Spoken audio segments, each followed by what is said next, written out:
Hello, everyone. Welcome to the fish room. I am looking at a plate of enchiladas. My little home bake. The taquitos are from Deli Mex. Put a piece of cheese on that. Melt it over the top of them. Boom, enchiladas. Throw your favorite picante sauce on there. Very nice. But yeah, bon appetit.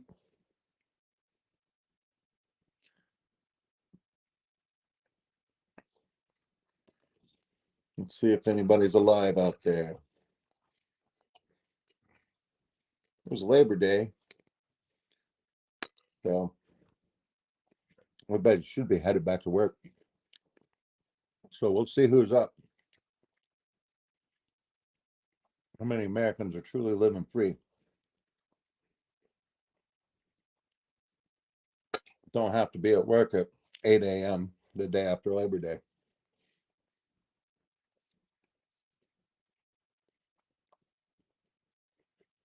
Hello, Mr. Meyer.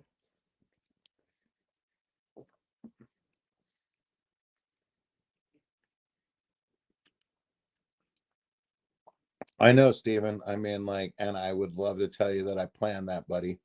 You know what I mean? Just like sometimes tank works itself out. You know,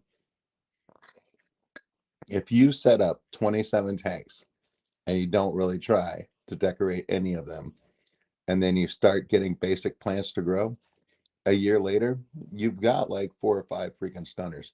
And like all you did was minimum.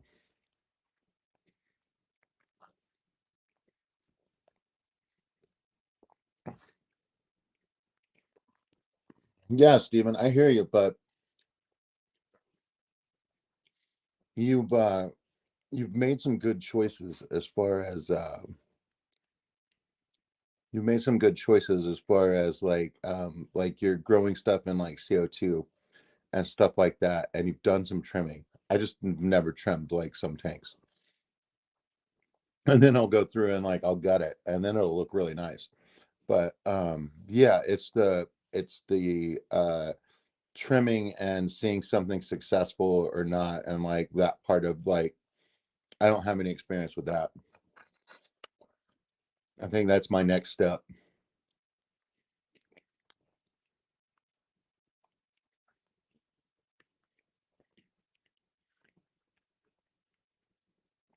So, Steven, you're just being your normal late night self,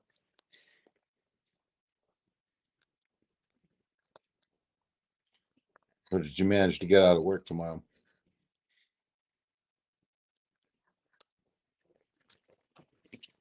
I'm eating some taquitos.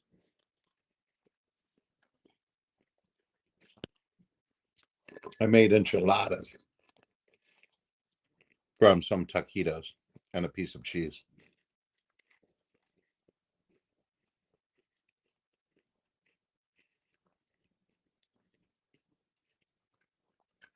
But I've got a green avocado salsa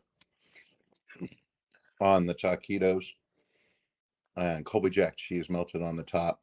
And then, of course, you know, you have to have your sriracha and some sour cream.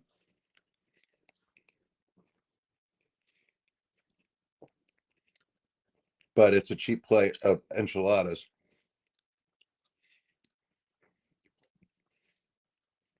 And I don't know how far the world domination extends, but I know that there's Deli Max brand in Stevens neck of the wood. We're on the same artery as far as frozen food brands go.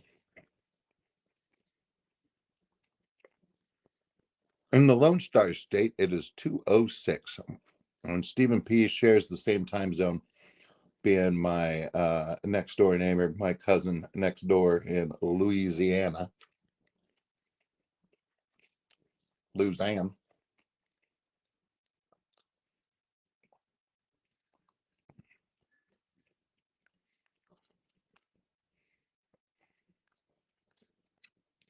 But yeah,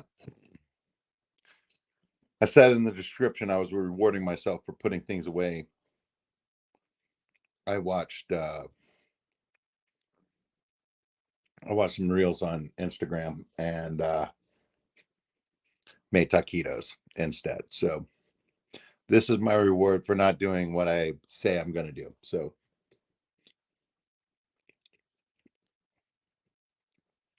sometimes undeserved winnings feel really good too.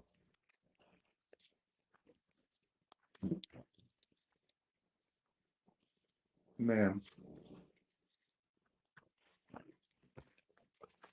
But I changed the water in the 75-gallon and got rid of the sponge filter and the hang on back. So now it's just the FX6. It was kind of interesting to drain the water through the FX6. But as far as like putting it back in, the hose, I had trouble getting the hose down to the bottom of the can. So then it swallowed a bunch of water. And then at that point, while I was refilling a tank through the FX6, so I ended up having to unplug it and plug it back in and have it just circulate. So it got itself through the initial circulation process. And then I filled the rest of the tank. There was only like 3 or 4 inches left. So what, like 20 gallons, 15 gallons left to do. So I went ahead and used my original pump for that. So I'm telling my wife this story and she's like, so why why use the canister filter at all to drain the tank? And I was like, right. Yeah, you see, I was like, I guess it's nice to have options, but like I just did that for the first time and like not entirely sure. Not entirely sure that I dig that. I mean, it was easy enough and everything, but the tube I have for my Python hook is bigger than the tube that comes out of the back of the FX6, so I can move more water.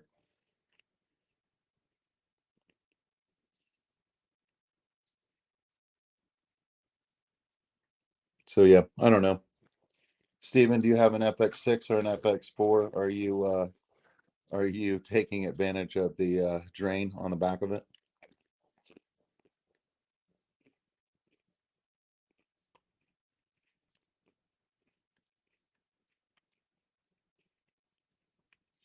Yeah, so Mike, the tank has done wonderfully during transition. Like uh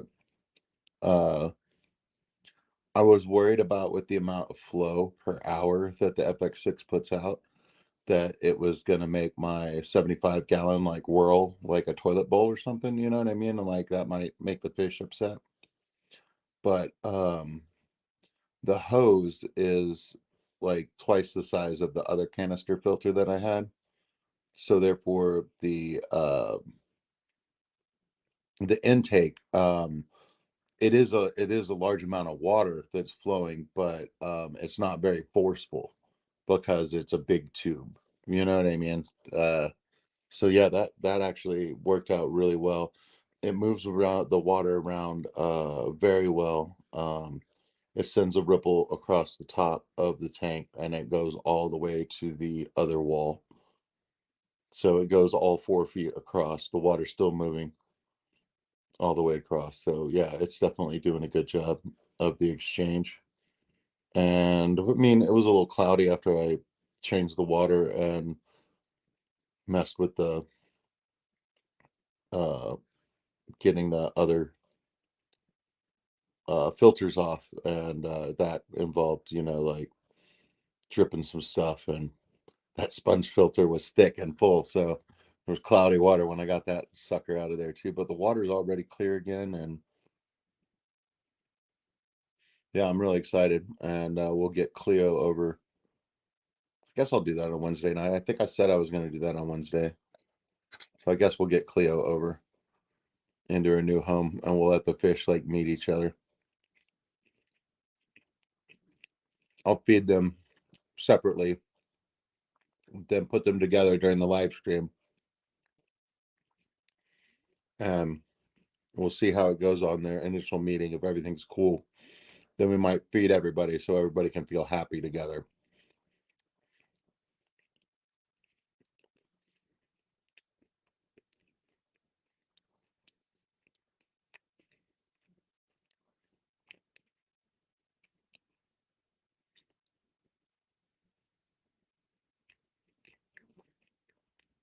Hey, Crazy for Seahorses, good morning to you.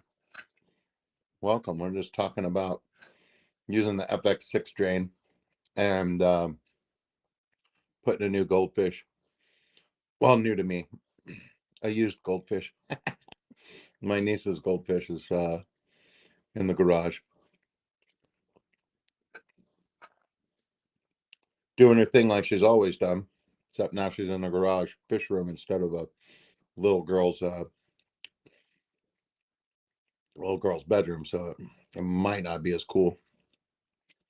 But I'm gonna move her from that tank on Wednesday over to my 75-gallon where I've got 2 common and 1 comet goldfish. So she might be the smallest out of all of them. I'm not sure. We'll see when they're in the same tank. But she's mostly the size of them. So it shouldn't be a problem like that. And she hasn't lived with others since, I guess, before she came home from the carnival. So it's been many, many years. No, she was with another goldfish named Gray, but Gray didn't live. Gray only made it that. I don't know how long Gray lived actually, but he died like early on. And then there was just Cleo. They were in a bowl together, and I got a 20-gallon long for Cleo.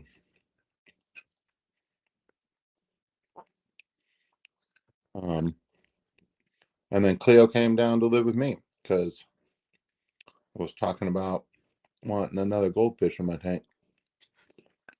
My niece was kind enough to give me her fish. And she wants to take a break for now.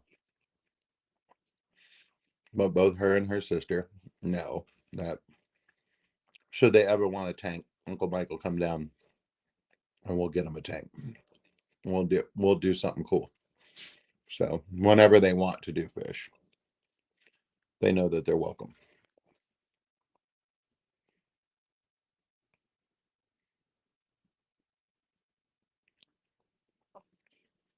Yeah, Mike. Yeah, it did. It came out. It came out pretty good. I was worried about it because I mean, like, it says it's like up to 400 gallons, but I mean, like, what does that mean anyway? Like, there's so many things that go into a tank. Like, the gallonage is something to think about. But I mean, do you have a lot of plants in there? Do you have a lot of rocks? Like, do the fish like flow? You know what I mean? Like, so yeah, I was actually like pretty impressed that it wasn't like turbo.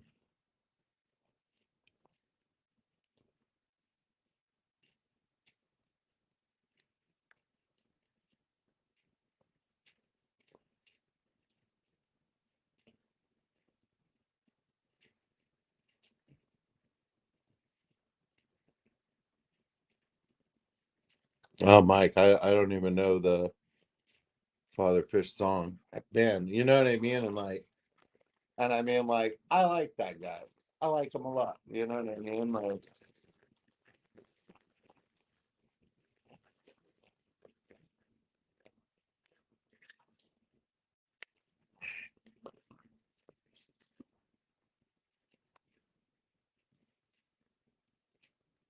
yeah. Oh yeah. Listen to Fish Family. What up, Fish Family? Welcome, welcome.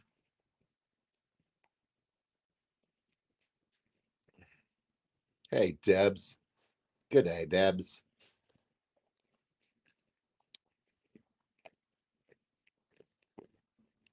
Keep it up. Don't get caught, Debs. That is Abraham Lincoln Center there, just out of frame, showing off her beard. That is a male bristle nose that grew up in there, and he's really awesome, man. He was like they swim around in that Swasser tank, and they just kind of like pop up and lay on the top of the canopy. It's really cute. They're like, "Hey, man, somebody gonna drop some food up in here?" But yeah, we've been having a good time. Hmm.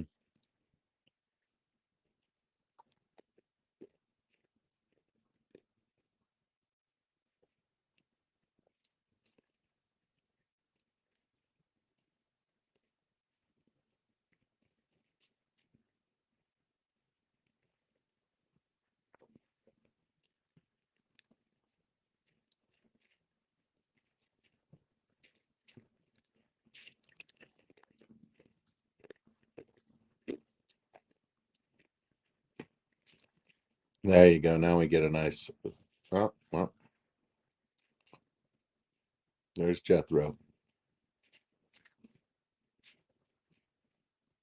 He's very aware. He doesn't miss a trick.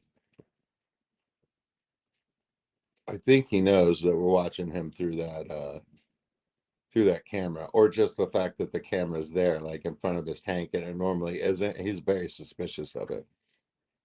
So it's kind of funny.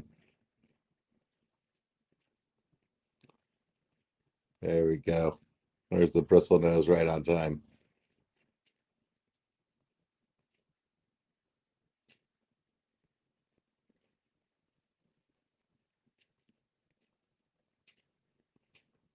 Yeah, like I understand all the criticism of Father Fish. Like a lot of the criticism that I heard was when uh I think a lot of people just didn't like his tone and stuff like that when he was we're talking about fish and like laws regulating fish and stuff like that. And granted, that can be bad. You know what I mean? And it was kind of alarmist and whatnot. And like, he was angry about it. You know what I mean? He had emotions about it, and he felt very strongly about it. You know what I mean? And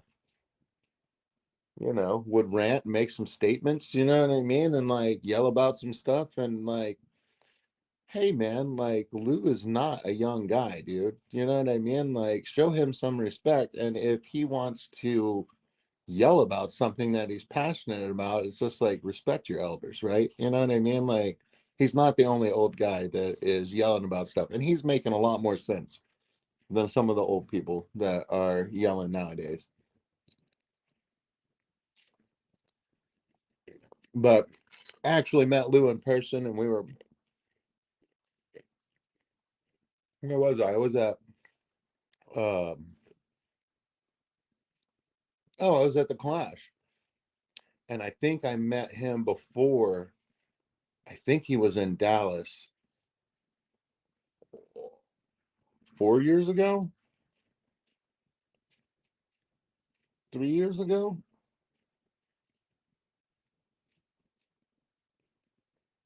I can't remember, but it was the same year. He was there the same year.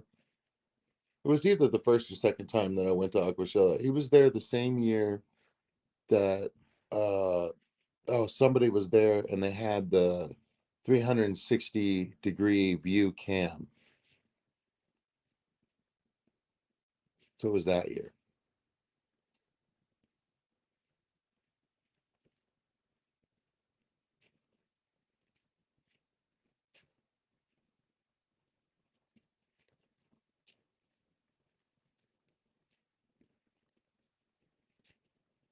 Yeah, no, Father Fish is his community is strong. You know what I mean? Like he has always had like one or two great co-hosts with him, and they kind of work together, like them and members of the community, you know what I mean? Members of the chat and stuff like that. And like You know what I mean? Like he gets stuff done. Like somebody's like, "Oh man, I like make stickers. Like I got a machine right here. Like don't worry, I'll make you some stickers." You know what I mean? So that gets done. You know what I mean? Like so I think that what he's doing is really great. Wonder what happened with the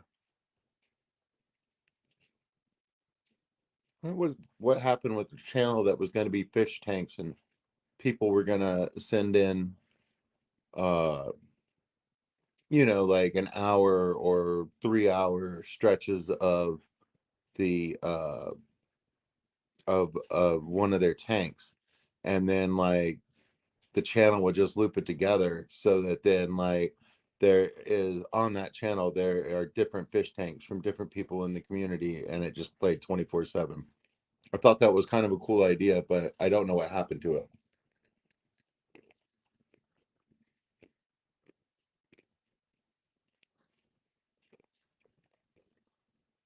So you only have two baby seahorses so far.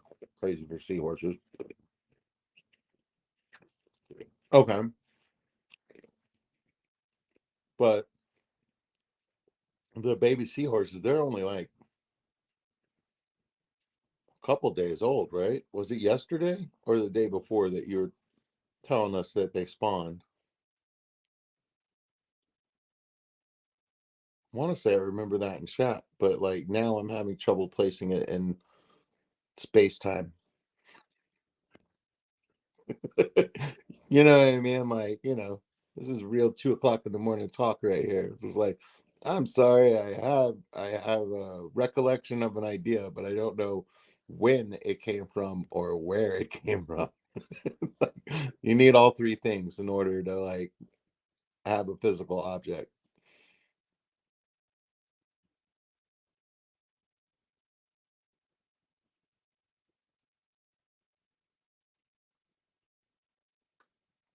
Oh, heck yeah, Mike. I mean, like, hey man, that's what we're all doing. You watch several different ways that something happens, and then several different people doing it several different ways, and then you kind of like in general know what you want to do and try to have some success with it.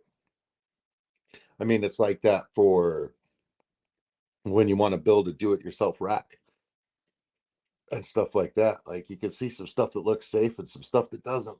You know what I mean? And like what makes sense to you and how you put it together. And I still think there's a lot of improvements to how I could have done my stands and stuff like that. Like that newest stand that I built, the biggest one, like I already had a shelf come down. You know what I mean? So we threw some more screws at it and put it back. Um and yeah, man, it's always had a little bit more sway than I wanted it to have. But you live and you learn. I'm definitely not gonna do the exact the exact same way if I build another one. Like we're gonna do it a little bit different.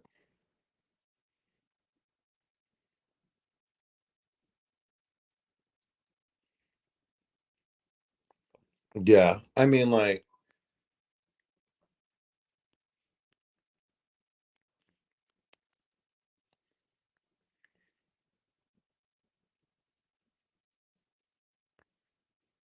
okay, Steven. So you didn't meet him till the clash last year. Yeah, man. Yeah. Lou's pretty cool, man. Like, I envy any of those Florida kids that actually got to go out collecting with Lou. That sounds like it would be fun, and that he would be able to like tell you some cool things about what you pull up in your net and stuff like that. Like I think just like hanging out at the clash with somebody and getting to know them that way and stuff like that, like actually doing an activity like well, I mean the clash is an activity, you know what I mean? Like but doing an activity like actually going out and collecting together. I think I think that there's like a whole lot of interesting things that I can't even think of. You know what I mean? That I wouldn't know unless I've gone and done it with somebody. Because I've gone collecting by myself, and it's kind of like it reminds me of fishing. You know what I mean? Like, yeah, you're down there by the water. There's mosquitoes, this and that. You know what I mean? But I really liked sitting next to the creek, though. It's pretty nice. And I don't remember the mosquitoes. I'm sure they were there, and I was aware of it like in the moment. But in my memory, there are no mosquitoes. You know what I mean? Like it's pretty nice.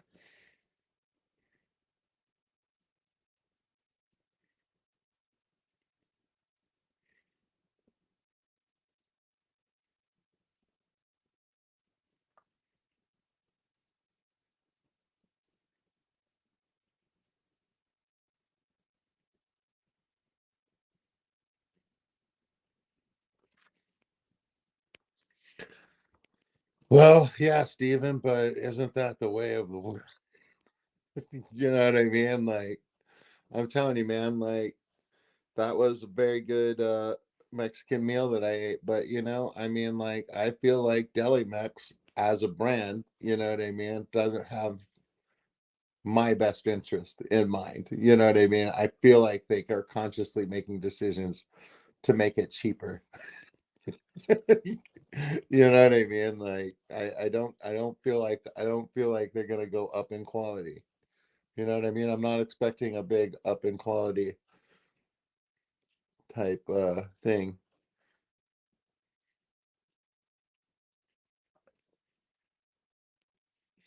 Well, yeah, that's true. But I mean like I mean like any channel that gets bigger, you know what I mean? It like starts having to make some decisions that like point it down the middle. You know what I mean? Like you can't be going too far one direction or another. Not that there's just two directions, there's many directions that you can go, but I feel like it can get wrecked easy. I feel like as a channel with less than 500 people, you know what I mean? I feel like I'm nimble. I'm like a motorcycle, you know what I mean? You know what I mean? Like I can still split lanes, you know? You know what I mean? When there's traffic and stuff like that. You know what I mean? Like once my channel is the size of a Winnebago, well, I am traffic at that point. You know what I you know what I mean? Like there's no denying it.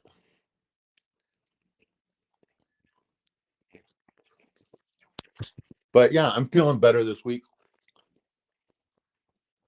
Been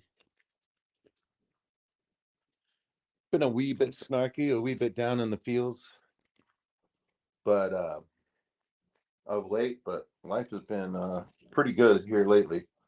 Can't complain.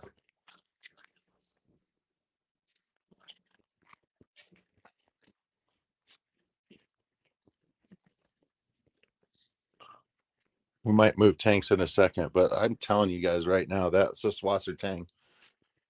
That's a Swasser tank is my favorite. I I enjoy it very much. Very, very much. Thank you very much.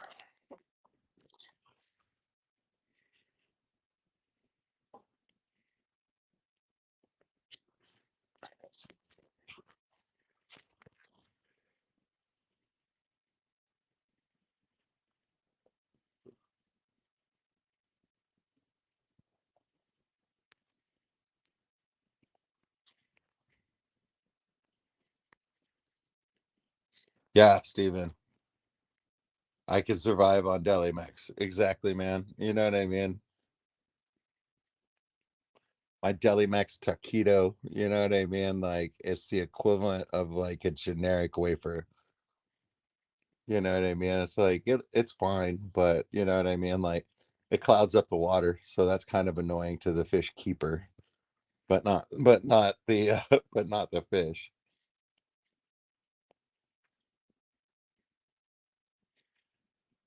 So I got to get these guys a piece of slate, and I got to get them to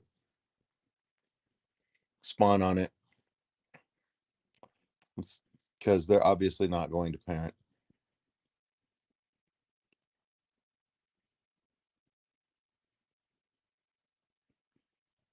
I don't think I have the water for it, so they might not be doing it on purpose. They might be destroying the eggs as they are not viable. You know what I mean? They're constantly trying to adjust them and move them around, and they might just all be clouding over. So they're just picking at it. So yeah, it might be my fault with the water. It could just be.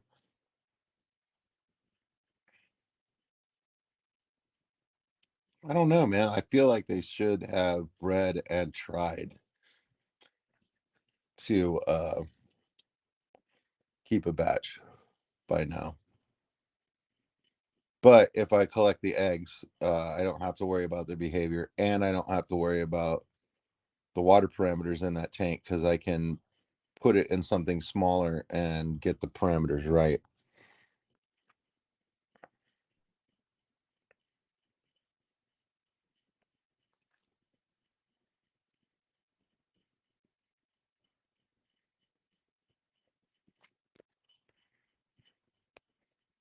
My electric Kajak motor got delivered.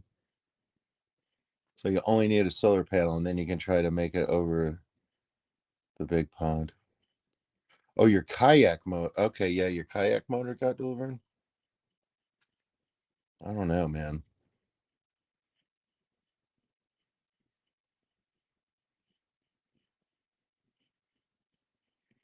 It might be easier to ship yourself.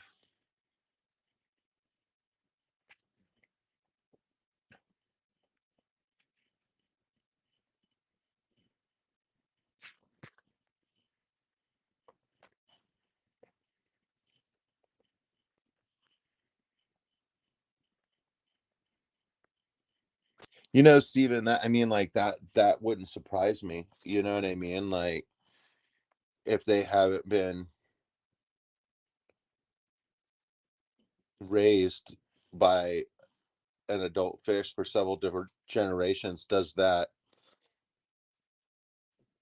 what we would call like intuitive would that intuitive behavior like stop after a few generations or not?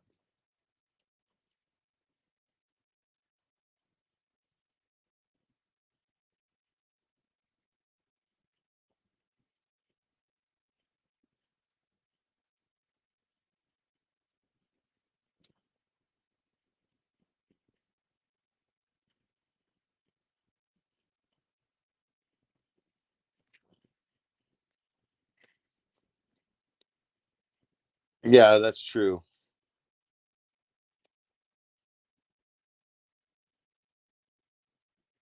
I just think about storms out at sea in your little kayak, man.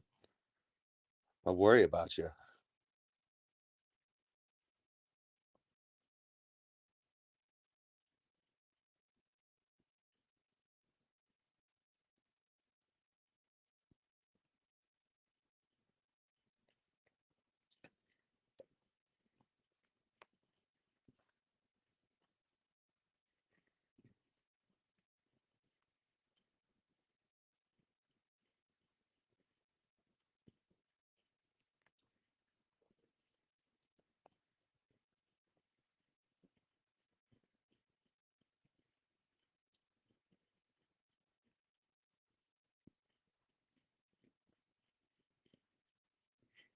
But yeah, they got fed. They're very content.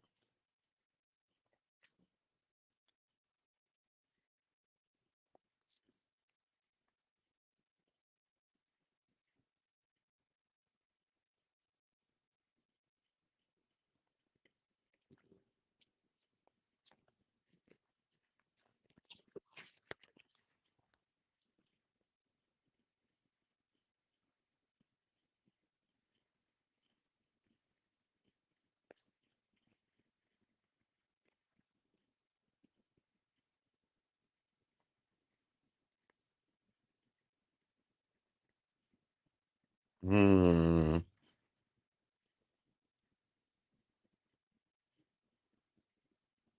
I'm not sure. I mean, like, from what I understand, it could be like fairly early, like their body being like a little over a quarter, and some of them can be laying eggs.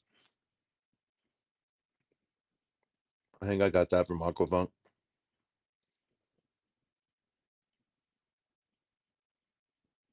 But like I said, like I've never successfully bred. They started laying eggs like a while back, like a year ago. So maybe it's like a 2 year, 18 months. I mean, like it's all gonna depend on how fast they develop like their water conditions and feeding. You know what I mean? Like they're being fed real well. They grow a lot faster.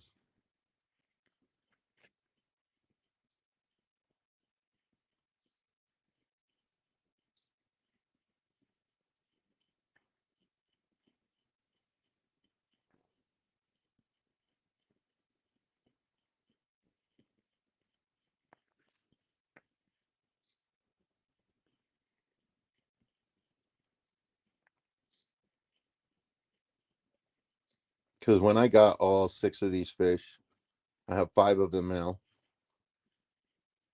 But when I got all six of these fish from Dan's Fish, from a giveaway, it was,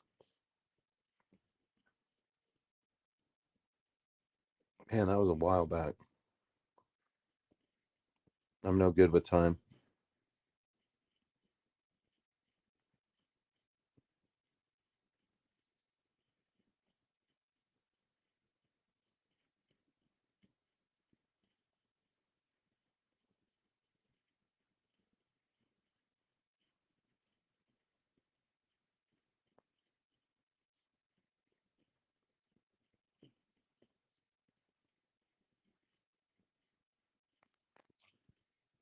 Okay, so yeah, temperature has a big impact on how fast they grow. But yeah, you had discus breeding after 1 year. Yeah, that's what I think can happen. Because I was trying to remember when they naturally paired off.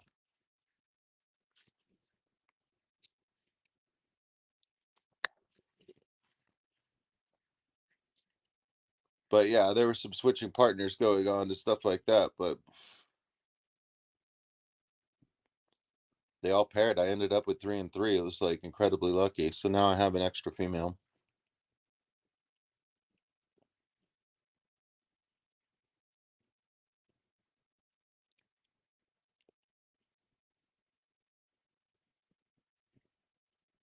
But I put cardboard in between the tanks. So if I move the male over to another tank, the female that got left doesn't have to watch him with his new girlfriend. It's only polite, you know. All right, I love you, Steven. Get some rest, sir.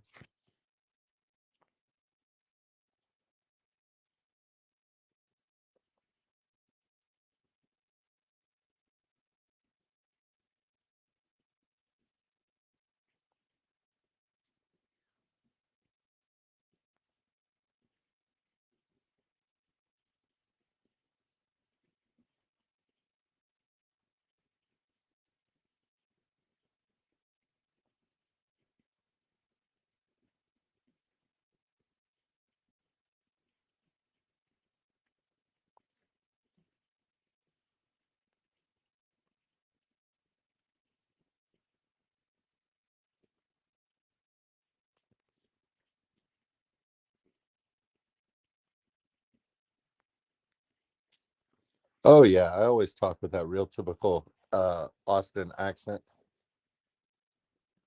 I mean, there was a comedian like, man, years back that said something, and he might not have been the first person to say it, but it's more of a urban versus rural and and accent and stuff like that. Uh it doesn't necessarily have to do with like where exactly you are. And a perfect example was him just saying different parts of the country. It's just like, you know, we're we're from we're from the sticks in Anchorage, Alaska. This is how we do it up here. You know, I'm just a I'm just a guy from a small town in Texas, and this is how we do it down here. You know what I mean? So it's like it seems like you get a little further out of the city and the uh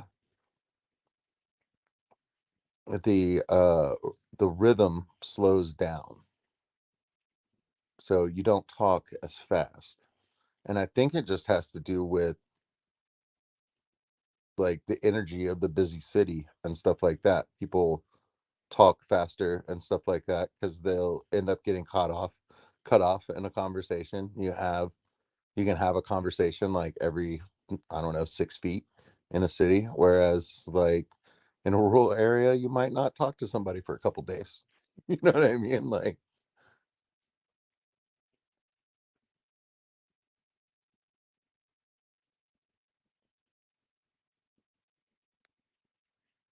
yeah, I just separated them, and then of course, I'm planning on getting my RO unit set up. I've only had it for like 3 years now in the box, but I do want to do some Caradina shrimp at some point. I think I'm still figuring out the shrimp thing.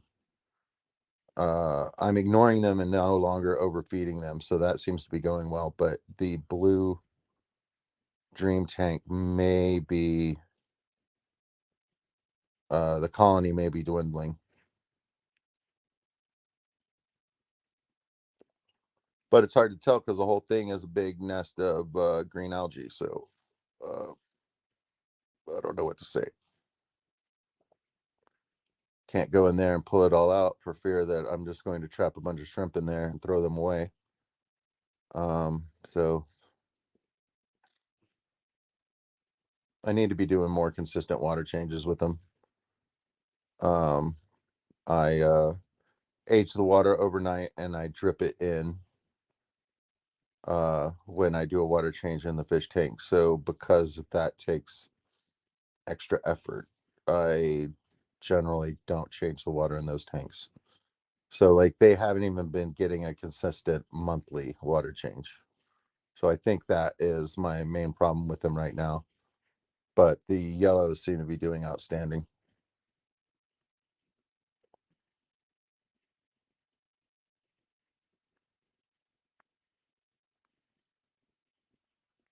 Yeah, it is. It is very interesting. And when you think about it, the United States is so large compared to Europe, and there's so many different accents in Europe. You know what I mean? And like, so there should be many different accents going across the United States, just geographically.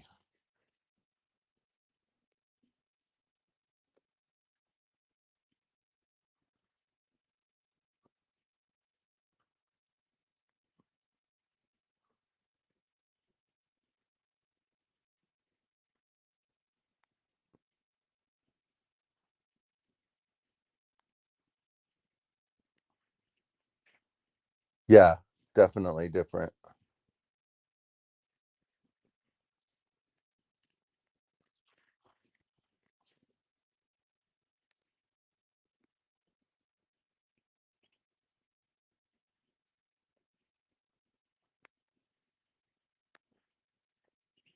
You're only keeping the cleaner shrimp right now. I've thought about it. I mean, the the kid Jack that lived across the street from me um had an Amano shrimp, and it was the only thing that survived the extreme cold snap that we had, and we were without power and then without water. He lost all of his fish, and that one Amano shrimp like hung on through all of that.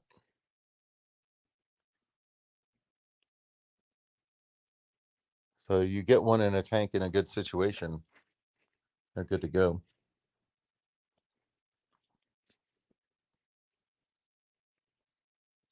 Yeah, it's really interesting. And America is also like a big melting pot and stuff like that. So like we have like all sorts of like different cultures uh all over the place.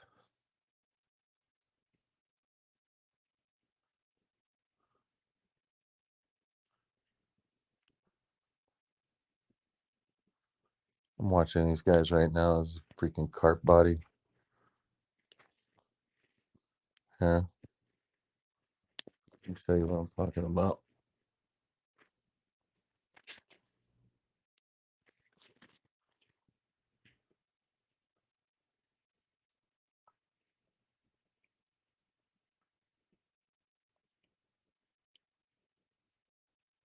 So I put a new diver air bubbler in. Yeah, buddy. There's a good buy. So I've got that guy instead of the big whatchamacallit filter. The big sponge filter. So the big sponge filter from this tank just went over to this tank.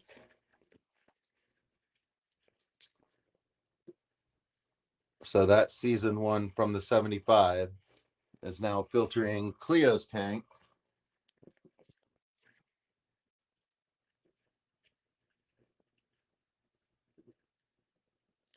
And she has almost finished all of the Susswasser tank. She's doing great, and she gets to go in the big tank in a couple days. And then the sponge filter that I had in here, I rinsed the sponges out and put those sponges up here.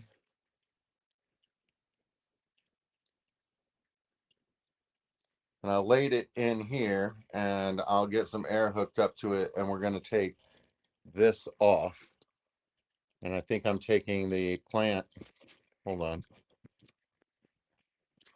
It's time for a new foam thing. So I'm taking the plant out, and I've got a lid that I'm going to clean up for the top of it. And I think I'm just going to run this on one end and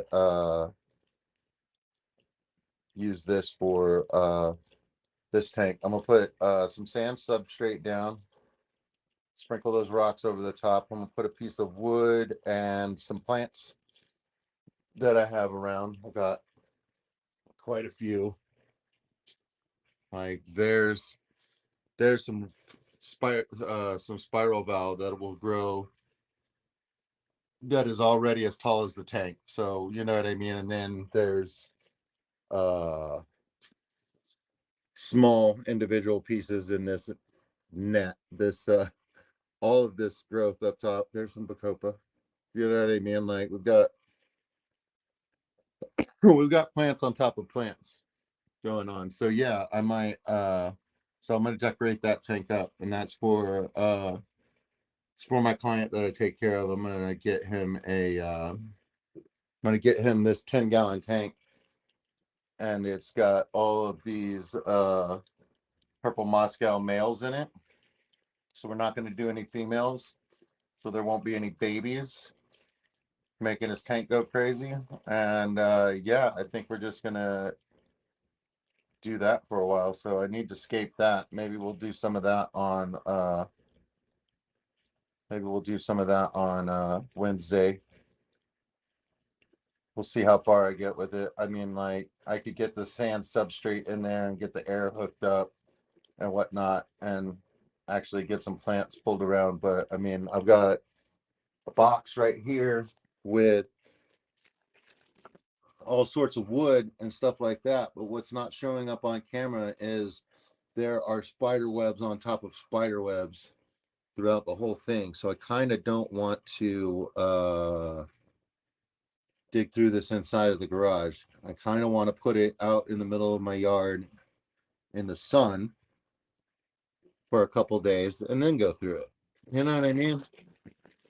Dry it out. But I mean, like, I've got plenty of wood there that I should be able to break and make whatever type of wood structure that I want. And then we can put some stuff on it. I got plenty of rhizome plant. There's a bunch of Anubias, probably needs to be broken again. And then I have this colorata that looks so good from the surface. You can see it. It's like so big, so beautiful. So that definitely needs to be trimmed and thinned. So definitely take a bunch of that and put it in there. Might take one of these, like, see, this is right here is a baby coming up that's up against the glass. So I might just cut that from the mother plant and take that 2-leaf thing right there and get it to establish itself in this other tank over here. So yeah, like that, the Colorado. I've also got some whatchamacallit going crazy over here. Hold on. It's called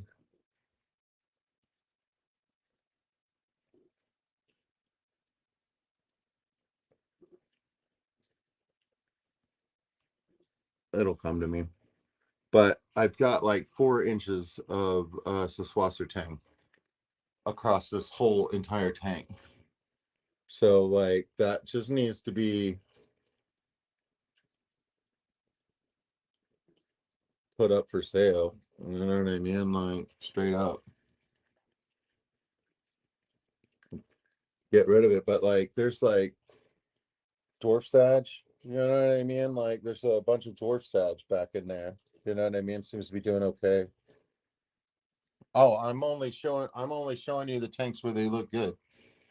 Because you know, there's that.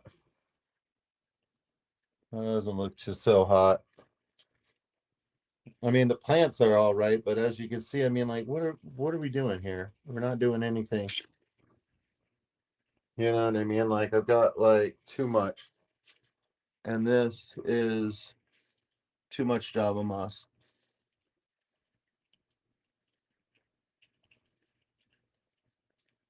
And you see, like, that is my shrimp tank. It is crazy to look at. So, be less clicking of buckets had I picked up some stuff. But as you can see, it's just. But I mean, like, they're happy. I mean, they show up when it's feeding time. There's a couple there. It's hard to see that one. But I mean, like, I don't know, they're in there. But I just feel like they're dwindling because I had roughly the same amount. And when you look over here, well, it's not good. Female guppy has made her way over into my shrimp tank. So it is important to have lids, people. Do as I say, not as I do. But yeah, I've got lots of like just stupid overgrown. You know what I mean? Like, let's just take most of that out and it should be much better. But I will say the angels like it. You know what I mean? They're like, man, we can get like right up on top of this guy. He can't even see us because there's so much camouflage. They're bright orange.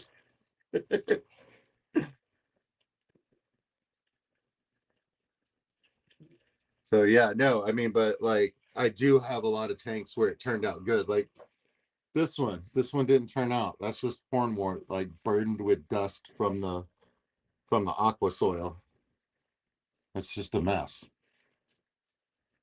I think this was my tank that I that I showed for my Wednesday witching hour when a dirty tank becomes a theme. But yeah, a lot of the other tanks, I mean, like I just like was like keeping like fairly simple stuff. There's a stunted sword, never gonna never gonna grow and be the thing that it wants to be. You know what I mean? But that's okay, man. Like I don't need it to get as big as the other one did.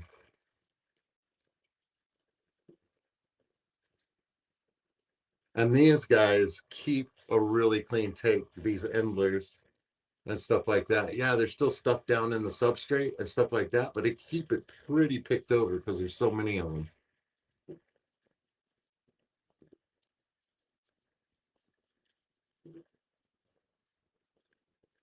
But yeah, that male's impressive. I get him in the screen. Will he stay?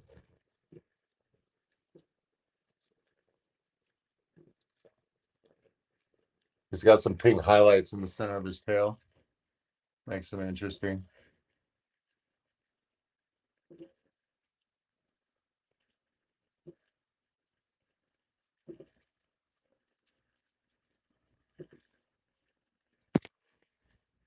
There you go. Yeah, I should. I should just empty the box in the yard and then throw boiling water on there.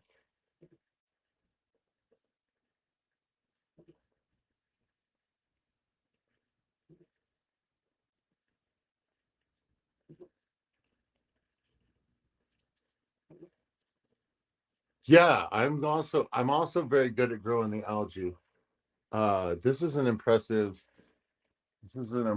algae situation I got going on right here. Look at that. That's all like a hair algae, and these endlers like keep it like kind of trimmed in a way. Stays real short, and like I think they're finding like food, like infusoria and stuff like that. Like this tank is not like brand new. There's a sword that got dug up and it's just been floating upside down for like 3 months. So it's just got weirdness going on.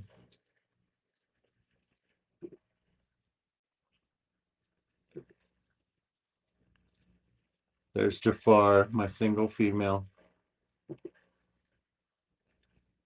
living her life.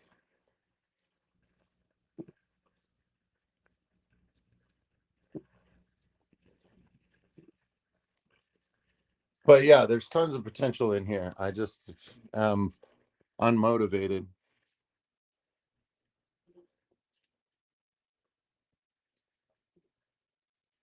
This is Hygrophilia.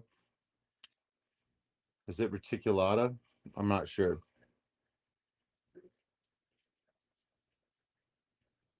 But this is a Hygrophilia, and I bought it, and it died back and has come back gangbusters again. And I bought it at the same time that I bought this bulb plant that was already grown out. I was like, let's do it.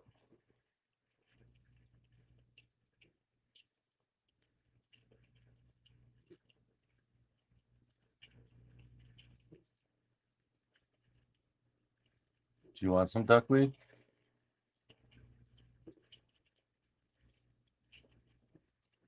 I just want to let you know, like the tanks that don't have duckweed, there's a reason.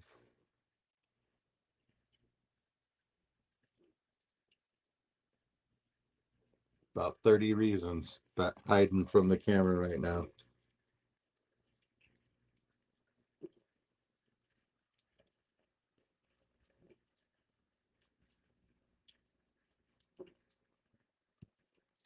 But yeah, let's hang this up. I just set this right here. Hope that's a decent view. We're gonna change the camera.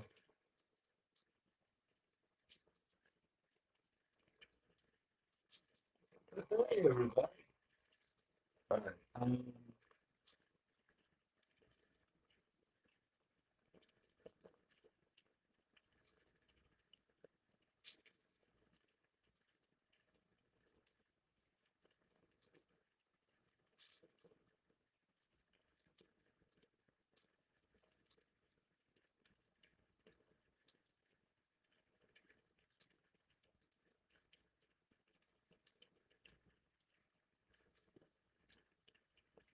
try this.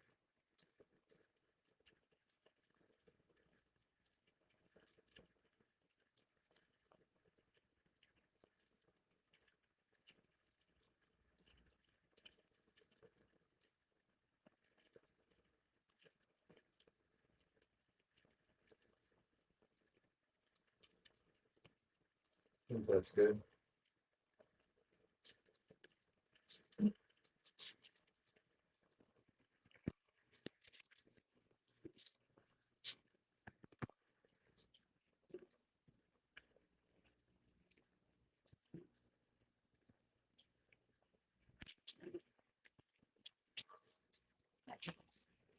Yes, I gave my goldfish earlier some oh man, I think there's still coffee. Buddy, this is your ASMR late night moment. Here, listen.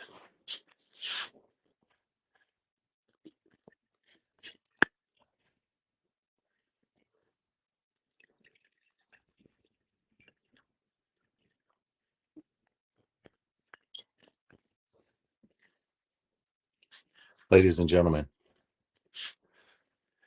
it's 3:03 in the morning in the capital city. We're drinking coffee. It's almost room temp. Oh well.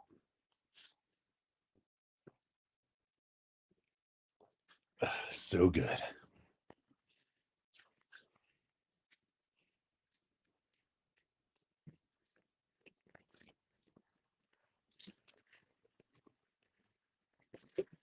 So, Mr. Myers, I want to let you know that the rosy barbs that I have as a colony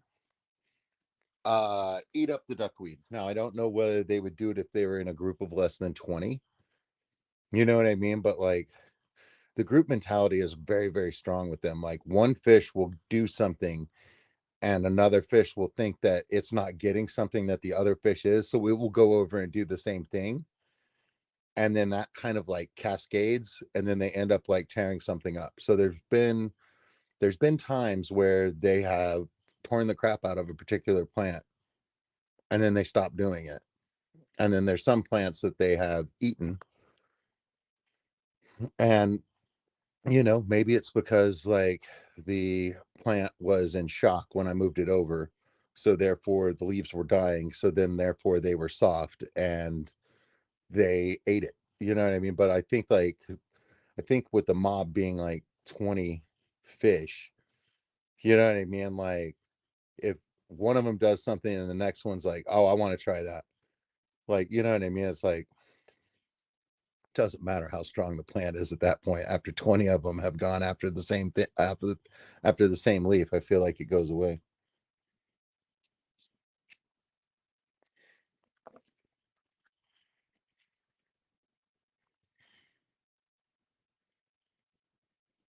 Right, that's true. Yeah, and I mean like they're either going to eat it or they're not.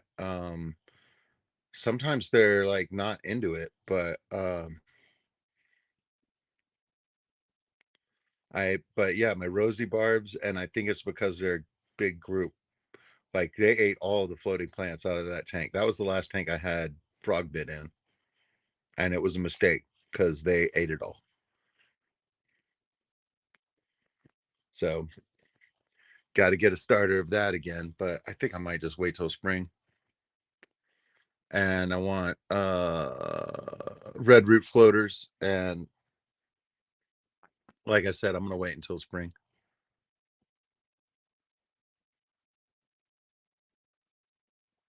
I was like, I got plenty of duckweed that can float in tanks until then.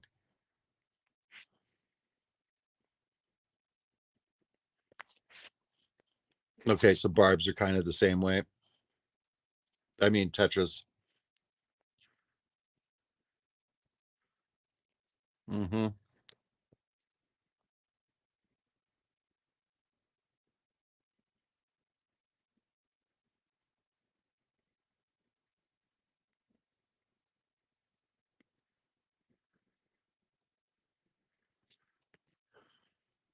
Right, that's true, Mike Myers. That is one of my wife's favorite tanks, actually. Also, I mean, like the plant's looking good and everything in it helps, but she does like it when the shrimp, like, I mean, when the fish swim together. She likes that a lot. So yeah, tight schooling behavior is probably going to be like my main delve into the egg laying world. Gotta gotta end up sticking with one type of guppy and a mutt guppy tank, and like kind of let that be it. Like I think I need to get rid of the endlers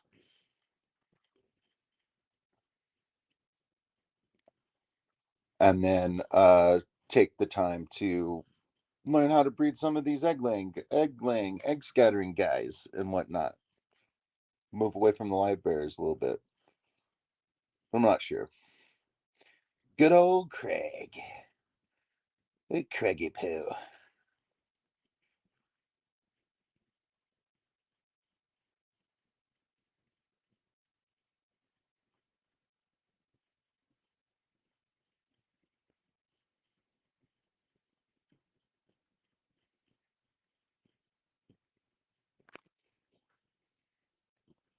Still got 50 what?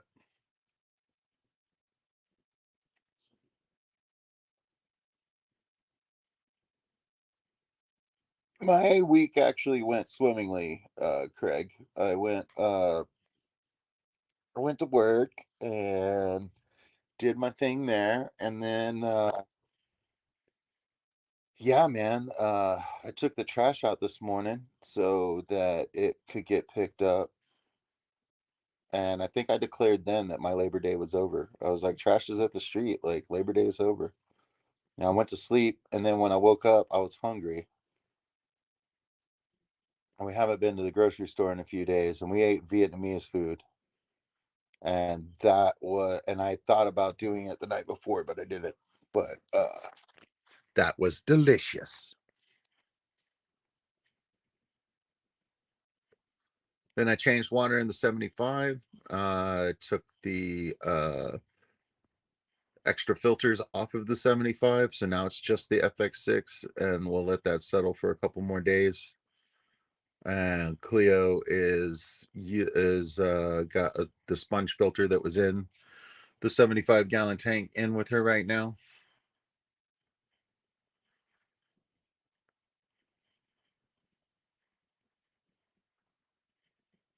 And yeah, I'm thinking about moving her on Wednesday. She's not gonna like it, but I really do think that she will like being uh amongst her kind and hanging out. All of my other fish have enjoyed that.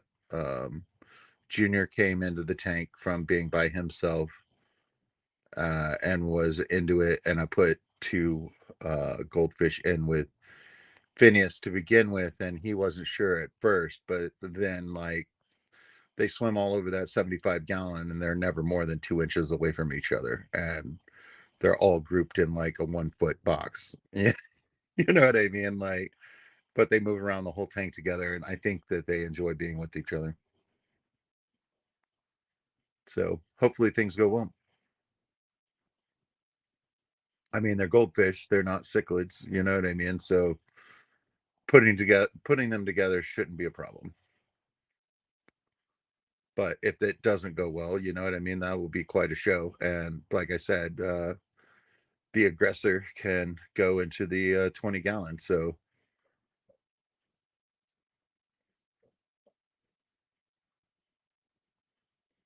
I got a timeout tank for my goldfish.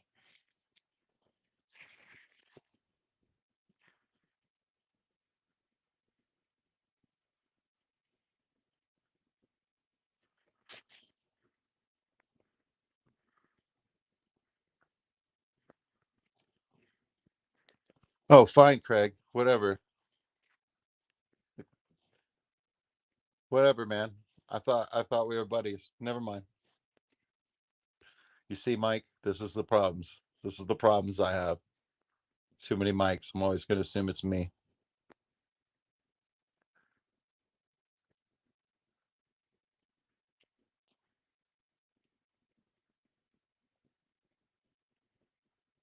Heck yeah, Mr. Myers.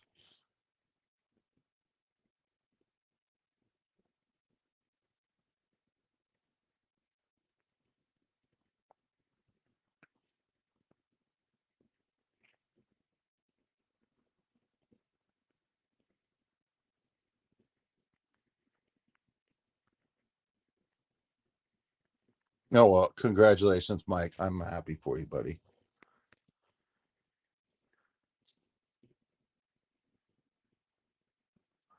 That's where it's at, buddy.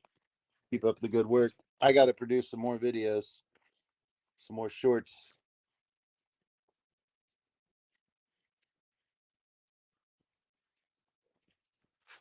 But like I said, I'm happy. I'm happy with five of us chatting about and in the middle of the night, being friendly, looking at each other's tanks and whatnot. This is a it's a good it's a good way to spend my time socially. Everybody's pretty nice. It's pretty easy to avoid drama. Uh,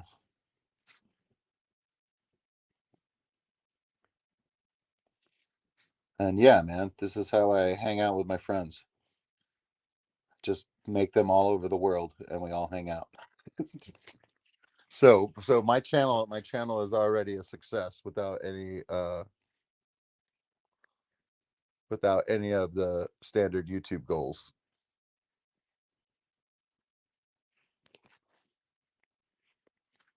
Mitchell, I say go for it.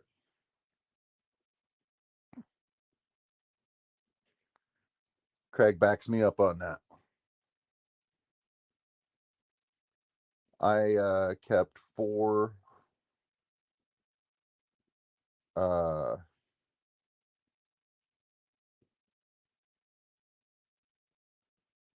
what were they? They were paradise fish. Four blue paradise fish that I bought that were all siblings. And I kept them in a 40 gallon. I kept them in a 20 and then I moved them to a 40. And they were much happier. They were in there by themselves and they were scared. And then when I put them in with the rosy barbs are all over the place and stuff like that. And they just felt at home. And the rosy barbs would just swim around them. They would, get out of their way. You know what I mean? And I never really noticed any aggression. They all died off like one by one over a period of like 3 months. And one of them jumped or was pushed. We're not sure.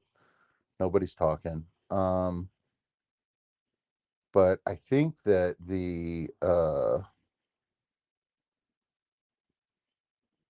I just think that they didn't thrive in the harder water,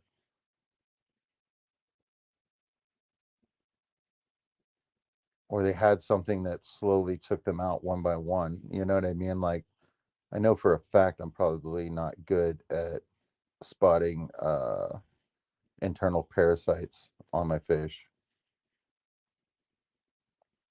So a couple different times that I have lost fish one by one, it could just be uh an internal parasite type thing, but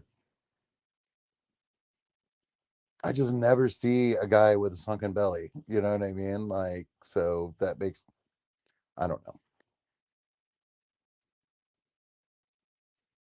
Hello, Mr. Lintakis. Pakistani loaches. I don't know anything about the Pakistani loach.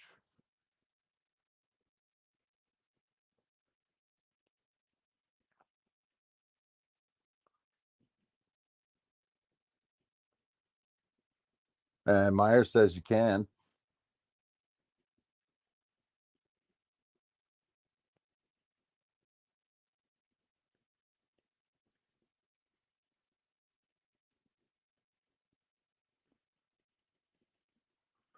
Yeah, yeah, Craig. These guys are pretty cool. They popped out an albino though, which is odd. You know what I mean? Which is odd. But yeah, those came from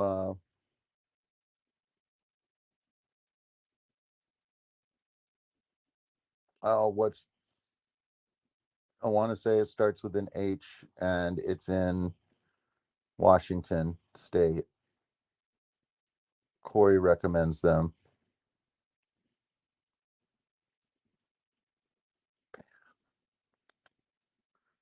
It's killing me.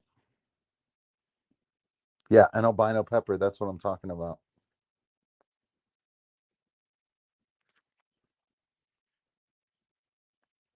Found that one as a juvenile, like had been hiding this whole time.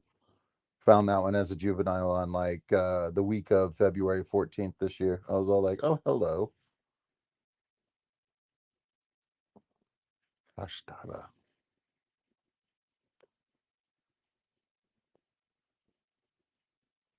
No, it was. Hang on, I'm just gonna go do it. Give me a sec. Mm.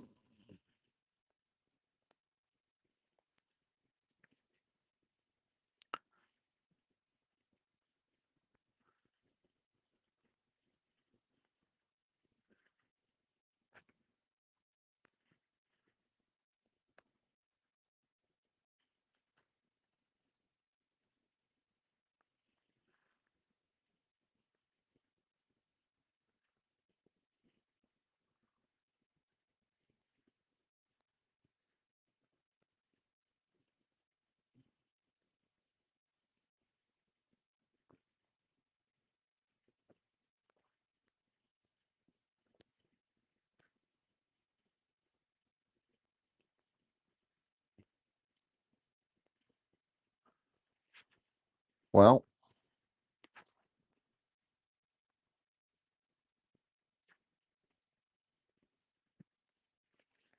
well, that's awesome.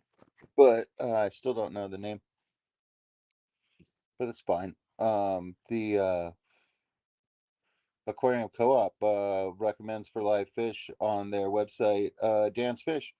So I'm glad that those two guys are working together.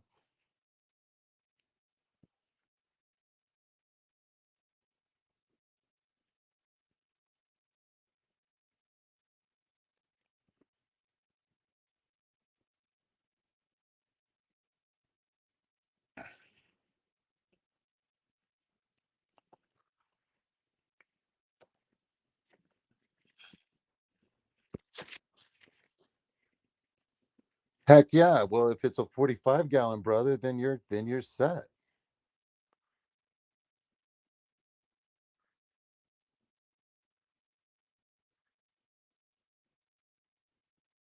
Yeah, man, having a backup uh watch for problems. Like if the fish are annoying each other or there's aggression between them and stuff like that. You know what I mean? Like get the aggressor or the party that is being picked on out and to another tank. It's always good to have backups. That's why I've got so many tanks. If I run into any problems, I can always take a fish and move it to another tank. Try it out. There's that albino I was talking about. How about that? Albino longfin.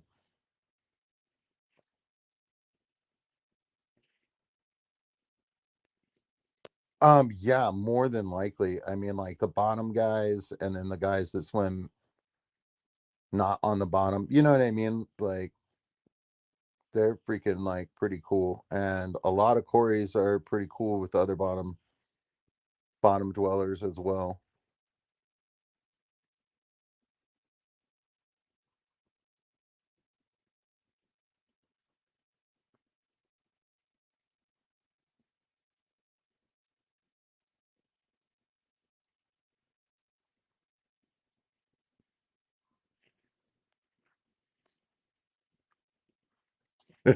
Right? Only Oscars, he is noticeable. But like I said, man, he hid for a long time. Like I didn't see him until he was a juvenile, and I was like, Where were you as a baby, dude?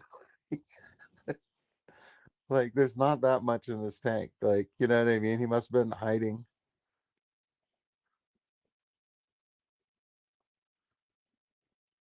These guys have always been real skittish. They've just recently been less so,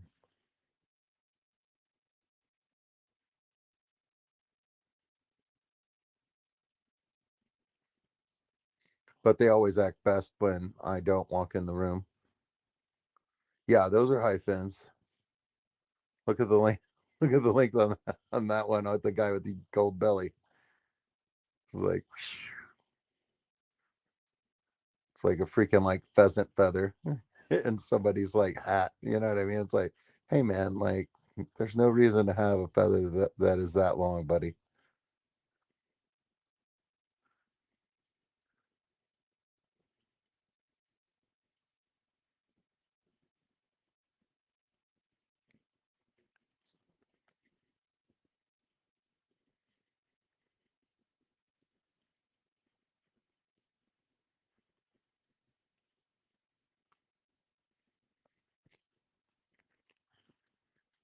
I would say that the loaches that you've described out of what, because you were talking about those loaches and you were talking about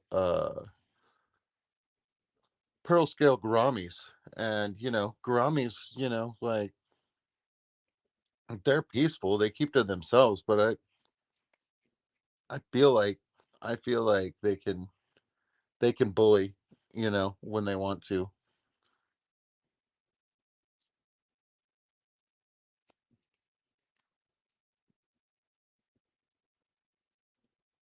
Yeah, very active if fed. Yeah, they got fed today. They're happy.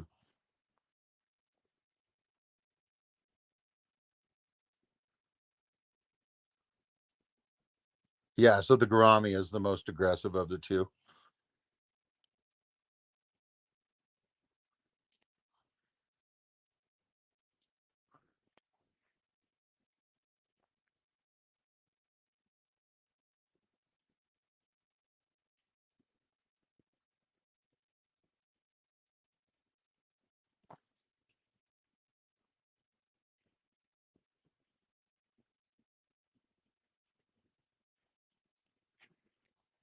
Yeah, I mean that's an interesting question, especially because it's 3:24 in the morning for me. You know what I mean? It's like, is there a solely peaceful fish? Because even a very peaceful fish that doesn't attack others can indirectly be aggressive by eating all of the food. You know what I mean? Like being the first to the food and then starving out another population.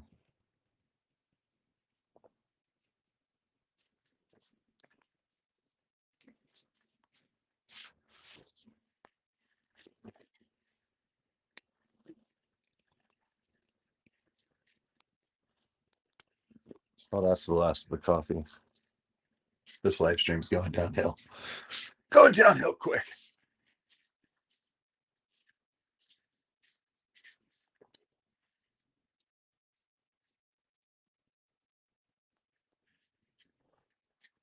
But I'm loving the energy in here, folks. So good chat. Good chat tonight.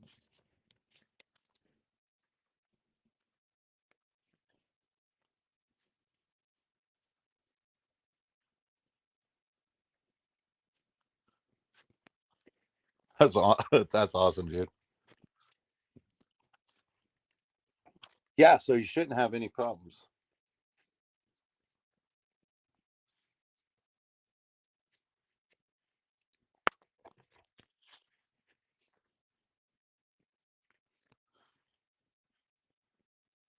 Yeah, I've got a bunch of bristle noses in a 10,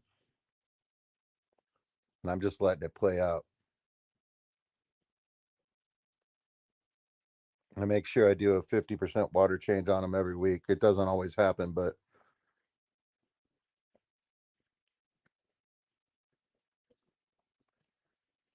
there's still fresh babies in there whenever I do the water change. So, you know what I mean? Like they're doing all right.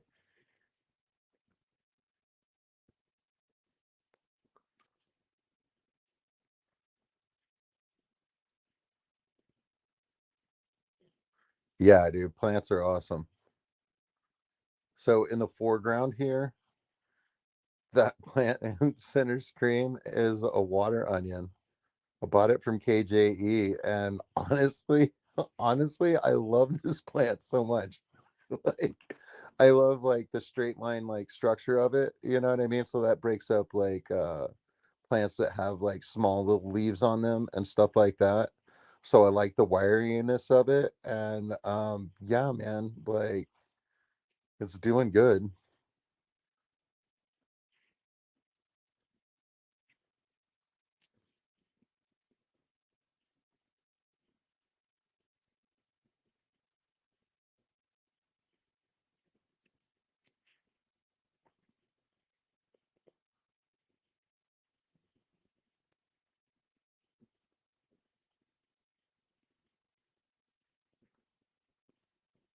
Okay, and then your bumblebee gobies are voracious little hunters.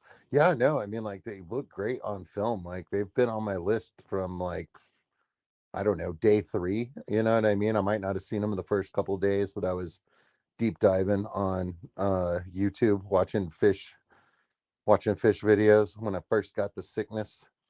You know what I mean? But by day 3, I knew what a bumblebee goby was, and I was all about it. I wanted them bad. Turned off by the idea of so many of them being brackish water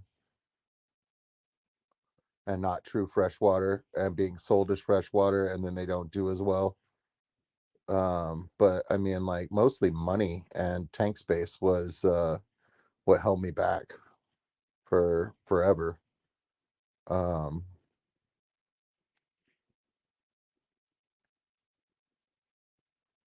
Now that fish keeping is pretty much the only thing that I do outside of work and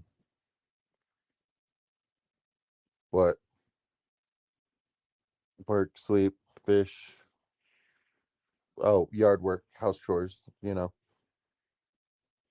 other stuff that I have to do. You know what I mean? Like, but yeah, we started funding my hobby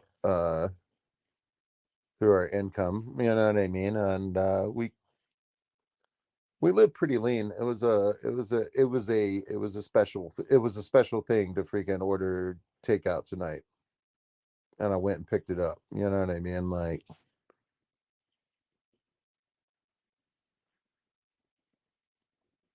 but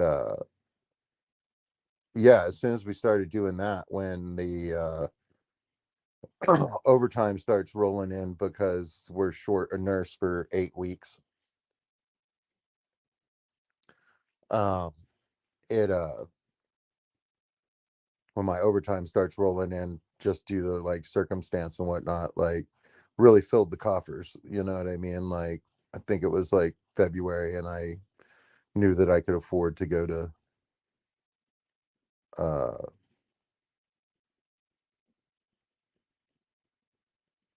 Dallas for Aquashella and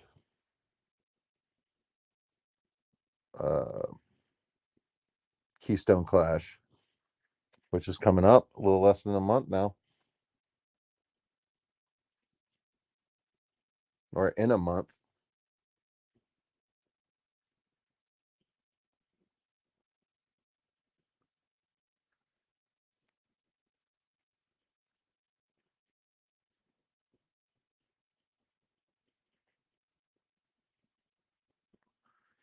Yeah, man.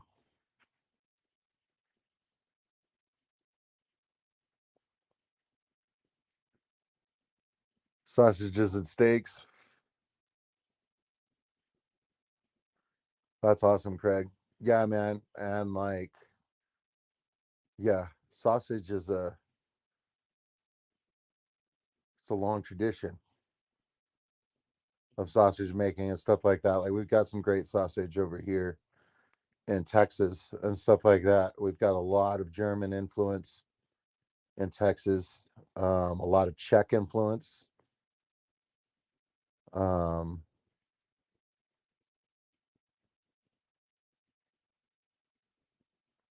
as well as 5 other flags that have flown over Texas. You know what I mean? Like,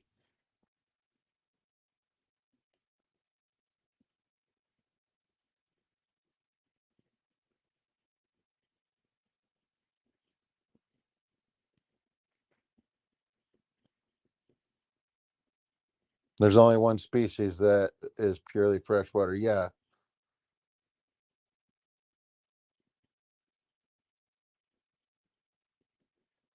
But Mike, I would be fine.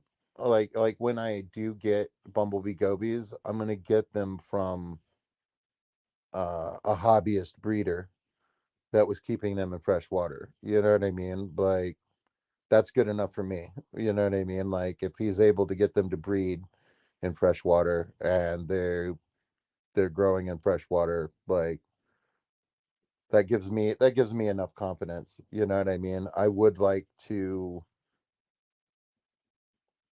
make sure of their pH requirements. Like I am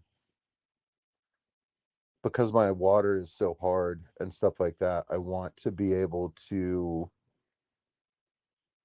make my own water and adjust the GH and pH, adjust the pH through how much GH I add back to the water after it's pure, so that I can have some species and have them happy enough to breed and things like that in my water.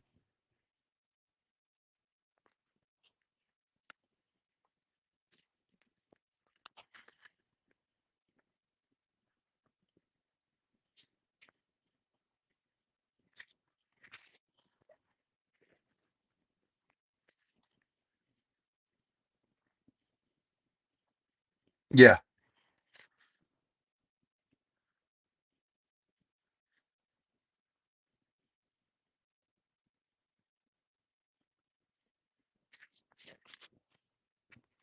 Mm.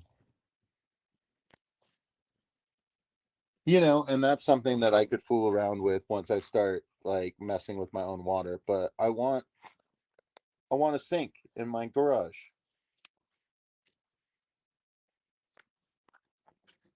and I have to set up a storage barrel for the water that I make so that I can use it.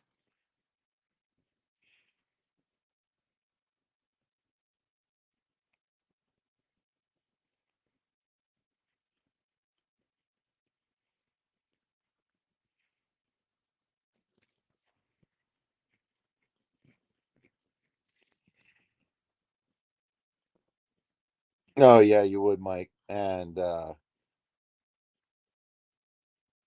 it's gonna take you a couple months to like get used to the trash that we eat, man.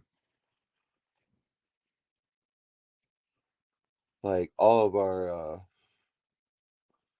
our packaged processed foods here, man. Like I've just been feeling lately, like it's just like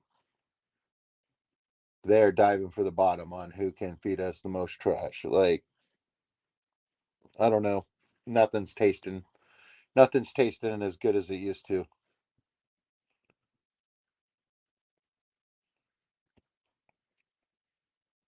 Yeah, I got to get somebody in and install the drain and whatnot. I want to put it right in between my washer and dryer, so I mean I know it can be done. I just got to get it done. I mean, yeah, I mean, I will. I still haven't yet. Yeah, I still never ordered from Dance. You know what I mean? I've been in it this long. You know what I mean? It's just like I know where the good fish are. I just got to get them. Yeah, I mean, I will order mine at Dan's. Thus far, it's like okay. How it happened for me was I got a goldfish and then figured out how to take care of fish. Okay, I did it the wrong way. You know what I mean? But as a novice fish keeper, you have the right to kill as many fish as you want. I didn't kill that one actually. He's still alive. He's Phineas. He's doing good. Um, from there, I ended up getting mystery snails, setting up a mystery snail tank for my sister as well. And then I got a beta from KG Tropicals.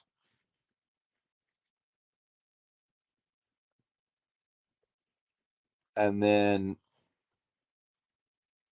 I ordered peppercorns from that H name place in Washington. And at the same time, I ordered those. What else did I get from them? I got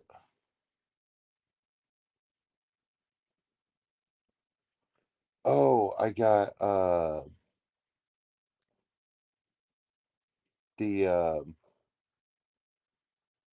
Killstream loaches. They were cool. I liked them a lot. I think they wanted softer water as well. They stuck around for a long time. Um, Hung out with the beta, outlasted that beta. Um, then I went with Vibes to a fish auction, and I spent $224 at the fish auction. And I had, and that pretty much got me to where I am today.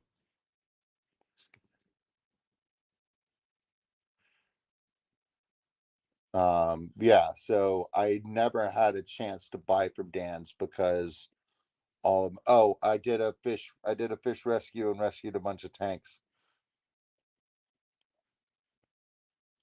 That's how I got my coolie loaches.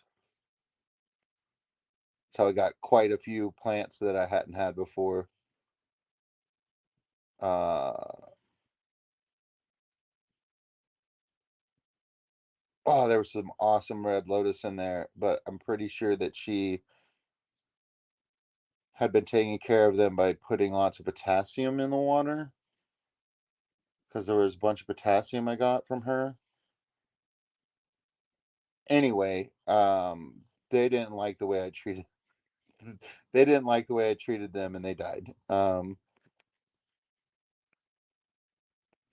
Tiger Lotus, that's what it was. And dude, I'm gonna try Tiger Lotus again in the future. Like it's coming.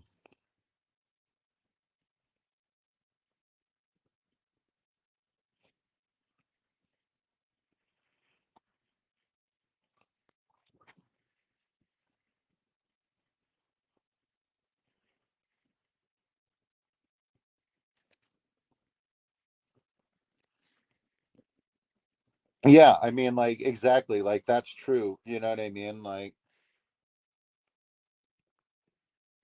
paying more for a fish that I know that was taken care of before it was mailed to me. That makes all the difference in the world. You know what I mean? The only way to do that cheaper is to buy and trade with fellow hobbyists, and that's your fish swaps, club auctions, that sort of a thing. You know what I mean? And you can have good or bad luck with that. But I mean, I'm into it. Um, there are times that I've gotten fish from other fish fan members, like as well. So yeah, the social aspect of it. I think that's why I haven't ordered from Dan's. I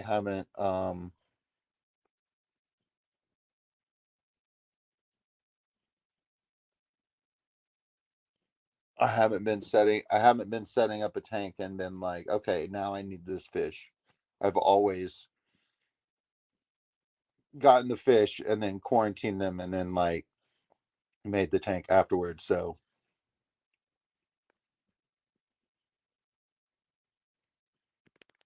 yeah, that's the difference. But yeah, man, I'm planning on ordering from Dan's in the future. You know what I mean? And like I support in other ways.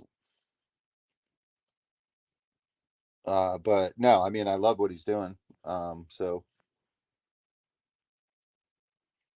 like Dan has taught me a lot. Like I was at his speech last year where he was talking about mailing fish and stuff like that, and I've got an idea of what I want to do when I ship my fish and how to treat them. You know what I mean, and stuff like that. And I think that's a good thing. I think that I'm gonna have success because Dan taught me that. You know what I mean? So Yeah, whenever a buddy doesn't tell me that they have some fish, you know what I mean, that are doing well for them and what I like some, you know what I mean, like when I actually go to purchase fish like online and stuff like that, I'll definitely do that. I mean, I'm partial to the Garden of Eater for shrimp, but I don't think I've I don't think I've ordered online from them. All my transactions have been in person.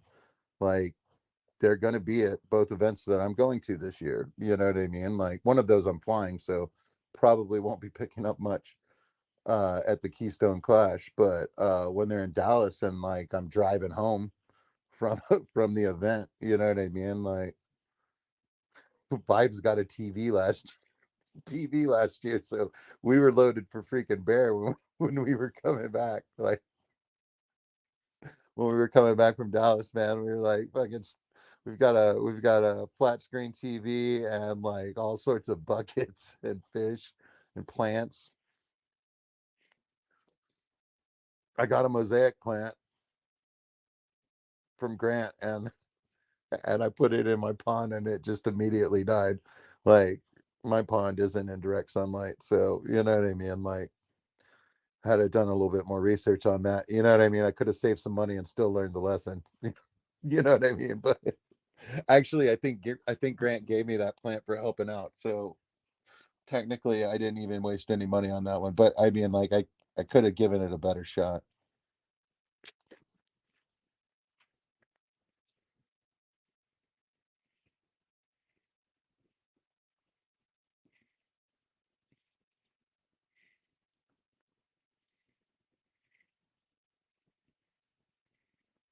Oh yeah, for sure.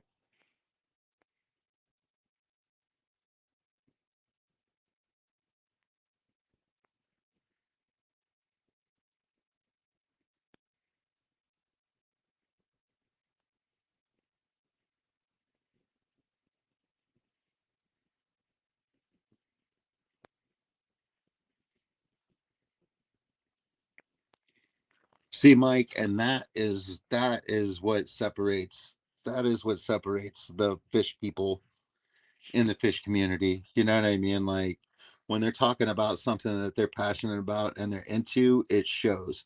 And like that's worth watching. You know what I mean? It's just like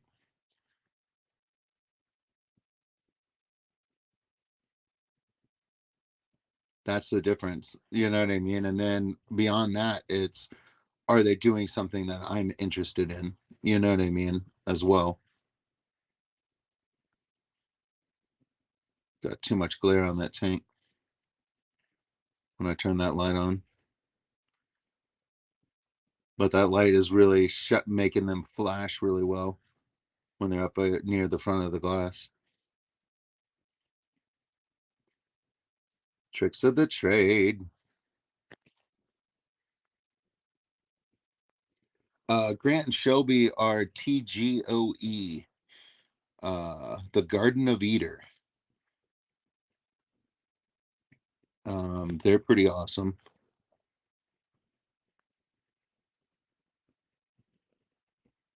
And they run the American Shrimp Contest for Aquashella. So Vibes and I were helping out with that. So all of those little cube tanks, I've got a picture of it somewhere. They're called, I can't remember what brand they are, but they're called like a nano cube. And then we put them on a pallet and they're all stacked together. So then it was a cube of, of nano cubes. But you know what I mean? Like you got to take them all out of the box, get them all plugged in. You got to clean the glass. You know what I mean? When you're setting up. And then when you're taking down, you drain all the water out of them, you get the substrate out of them and everything. And then they need to be like wiped down and put in their individual boxes and then stacked on a pallet. So it's just it's just the tedious process. You know what I mean? It's like the same steps over and over again, but with like three or four people doing it, and then we make a line. You know what I mean? And like firemen carry like all the tanks, like so nobody's like walking over and setting it down. Like one person's just taking them from a person and setting them down, and then some person is handing off to another person, and like we really get it done in like quite an amazing amount of time. It's kind of fun.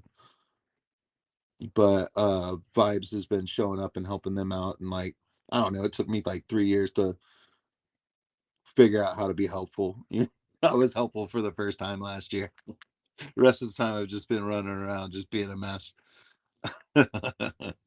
But yeah, man, no, it's good to like, well, what are you gonna do today? Well, man, I'm not sure.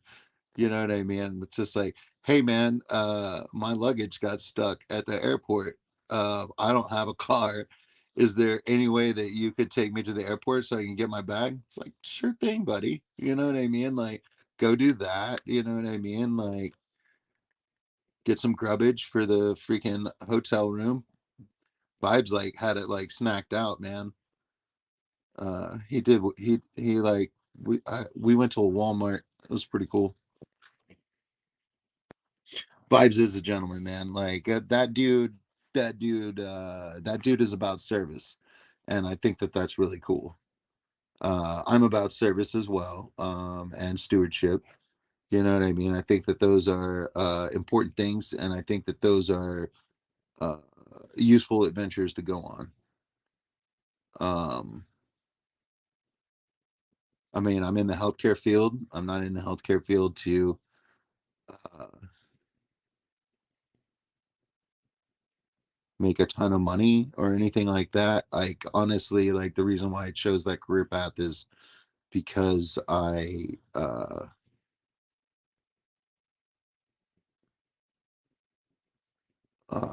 want to help my fellow human being. You know what I mean? Like that seems like a worthy way to occupy my time. You know what I mean? And if you're taking care of fish tanks and stuff like that, and taking care of fish, that is also stewardship. You know what I mean? Like you got to change the water, you got to do this and that. Like if you're gonna have nice things, you gotta like maintain those things.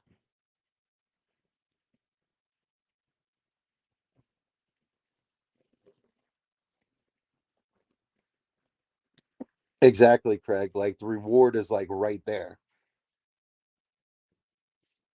It's very that's what makes that's one of the things that appeals to me. There is like immediate gratification in that moment.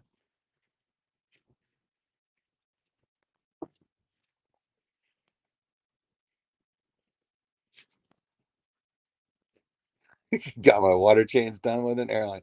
Well, look at you, MacGyver. Good job, buddy.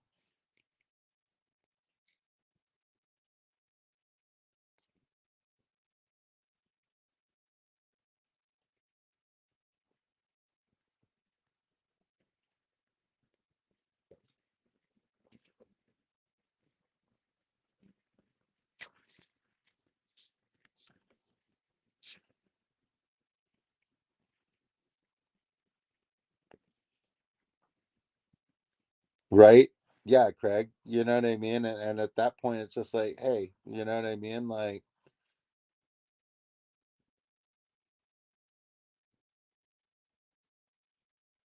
exactly. And also, buddy, like you going over to clean this lady's home on a regular basis, you'll notice if she's not well. You know what I mean? And you can encourage her to like seek medical attention. You know what I mean? Like, so you're there checking on her as well. And that's important.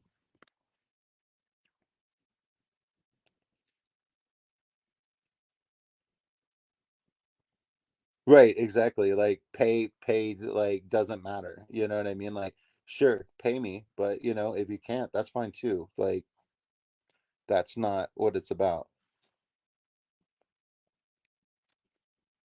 Exactly, man. Like you're over there doing some heavy lifting because you can. You know what I mean? Like that's great, dude.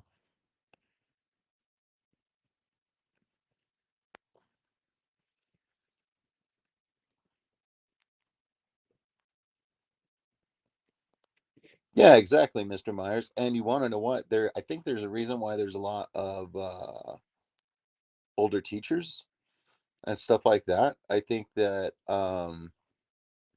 if you I think that later in life, you have gathered all these life experiences and things like that, so you have an infinite well of stories to relate to whatever you're educating and stuff like that, which makes you a better educator. I've always been a learner that I actually have to do it myself. Like, I have to hold it in my hand. I have to do the thing that we're talking about in order for me to really understand it. But in a lecture style setting, which isn't like my preferred way of learning. But if the if the teacher is a storyteller, I get way more out of it. Way more.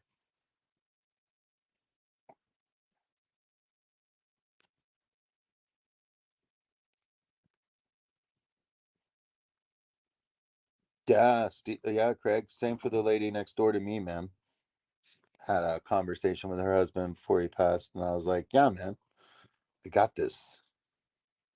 And she she fell and uh fractured her wrist like real bad. So I went with her to like go get X-rays and everything, and she was all upset at one point, and she was like, "Man, shit, they're gonna put me in a home because I'm falling down." And I was like, "Hey, man, we just got to keep you from falling down. We don't know that this wasn't just a freak accident." You know what I mean? And I was like, "And I'm a registered nurse. I can sign some papers that you are not entirely on your own if you need. Like, don't worry about it."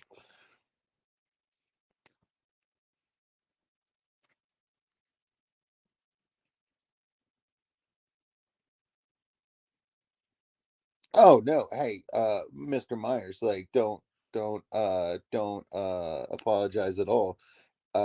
That is just a different subject of education. That's more like life skills. What would we say? Counseling here, possibly. Yeah, counseling, mentoring, but also, to speak with them and stuff like that. Having more life experience is going to make it easier to put things in different perspectives to like help kids relate with what they're relating with.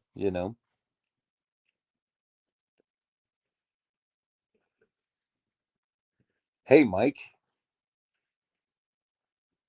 is it time to end the stream, everybody? Hey, just kidding, Mike. Hey, man, welcome to it, buddy.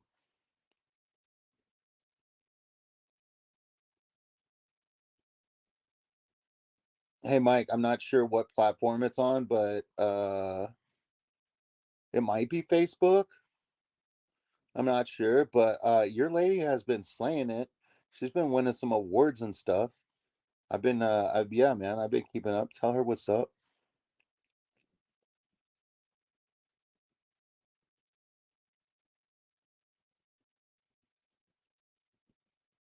Uh-oh, ladies and gentlemen, we have lost the camera in the fish room. Hopefully, it's battery related and not water related. Mike is a very common name. It's like the best. It's why I always roll my eye when somebody's like, "It's not Steven, it's Stefan." It's like, look, man, my name's Mike. Everybody calls me Michael, Mike, hey you. And to make it more confusing, there's 30 of people with my name in the room at all times. It's just the way it is. So I don't know. Because of that, I feel like it made me not uh it made me not get stuck on my name so much. You know what I mean?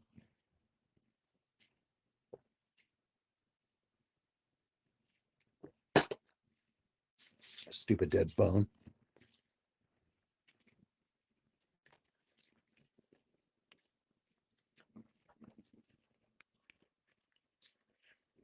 All the fish room lights went out in here too.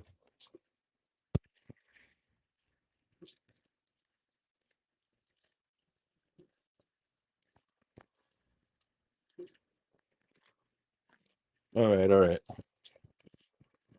Nope, wrong way.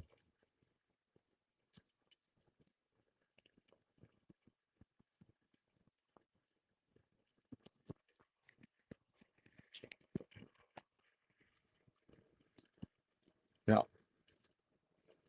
So sorry for the air conditioner noise, but you're right next to the air conditioner and it makes noise. So this is what my fish room sounds like.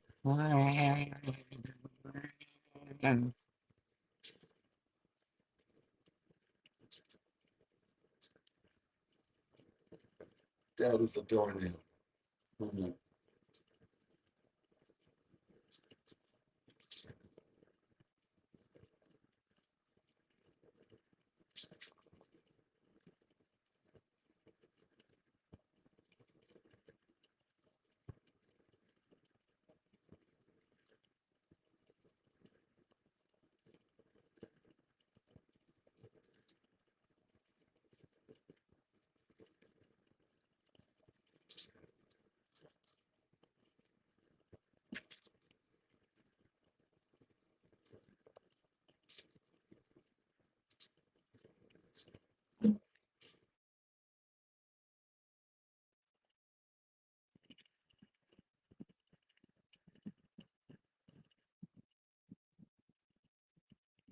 Thank you. Thank you very much, Mr. Myers. Let me go to audio, iPad microphone.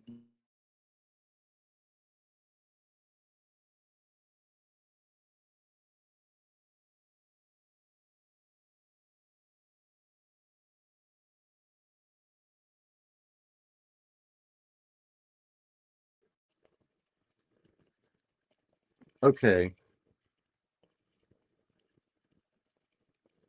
Uncle Chop Chop. Yeah, man, it's coming in real good. I got a lot of stubble going on right now. I'm not clean shaven at all, but yeah, man, it looks really good. 720, baby. 720p with a glare. Okay, excellent. Did the air conditioner get cut out by any chance?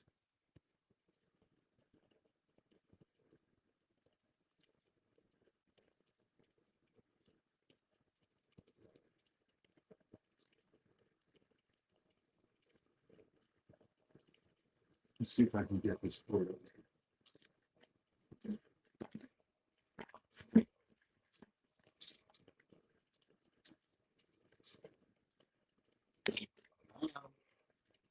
It's good.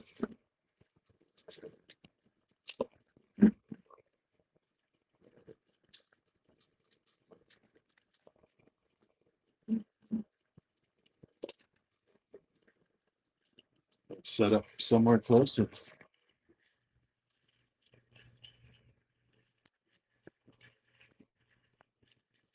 Because if this one runs out of batteries, we're gonna have a real problem. Can I just here?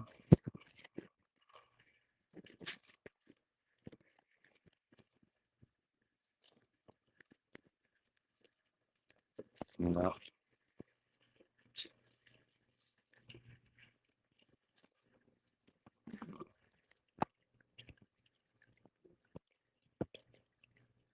Mm.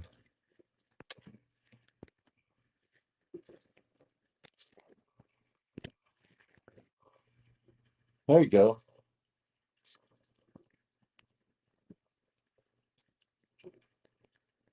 That's fairly decent.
I don't know, guys.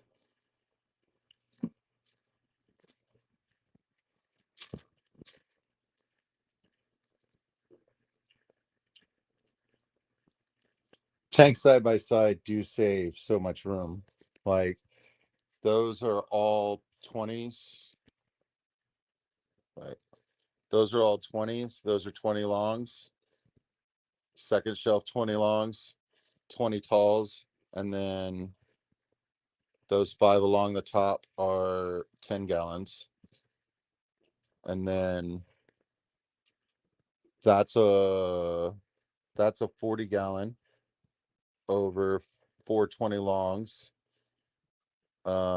And then that is a 20 long over 410s. And then I've got two quarantine tanks set up on top of a television with a tank inside the tank inside it. That's a project that I'm eventually get to, but I realize I have to do so. I've already got one of them moved out, and I guess the other one can go down here on the bottom shelf down here, and then I can get onto that project.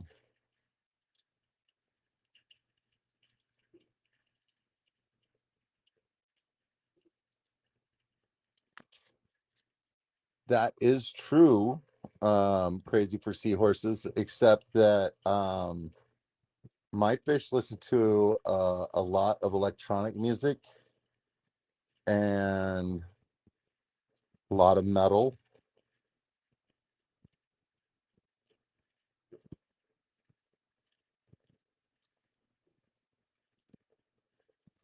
So yeah, I mean, like, I would figure it has some sort of an influence with on them. Like they have to notice that. You know what I mean? Like,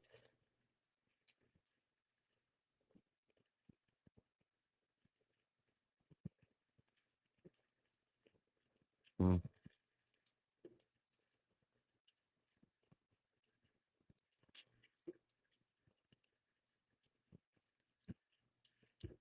let's see.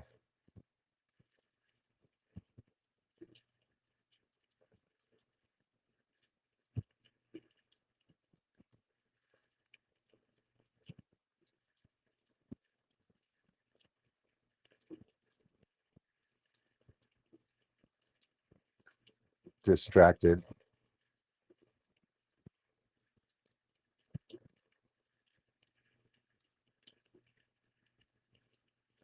Hey man, it could be. You know what I mean? But also, you know what I mean? Like, so I find that aggressive music sometimes calms me down. You know what I mean? Like, I don't know what that's about, but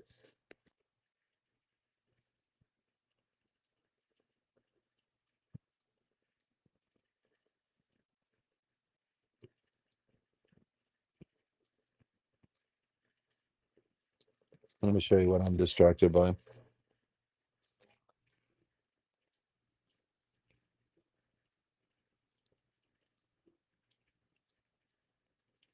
Freaking swordtail.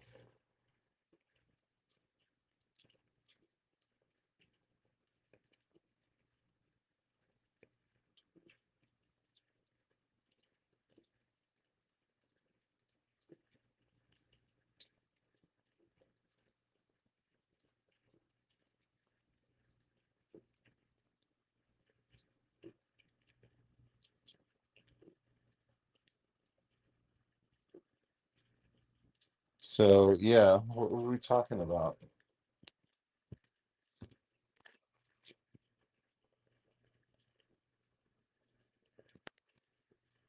Yeah, man. You know what I mean? Like throw some vibe. Throw some vibe. Who cares? Might do nothing, might do something.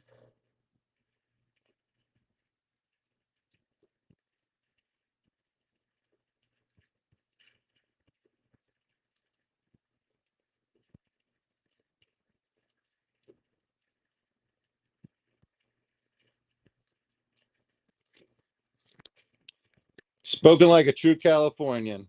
You'll be singing a different tune when you move over this way, lady. It's just a matter of time. Just a matter of time.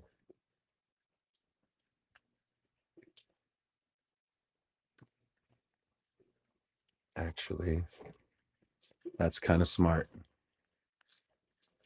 Oh my goodness. I'm getting smart. Here we go.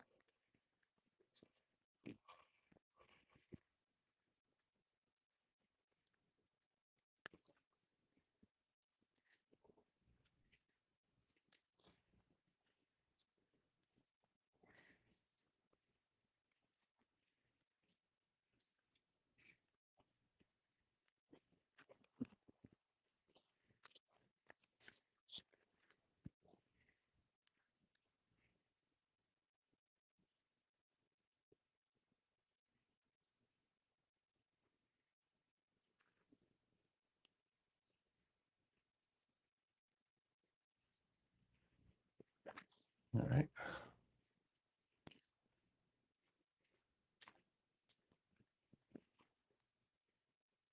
Hello.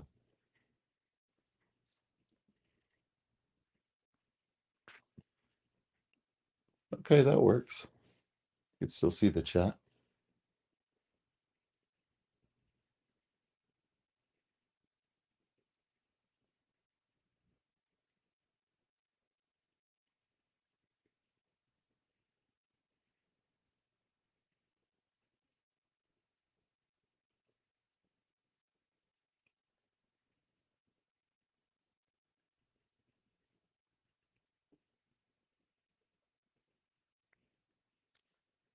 Now, I bought an album.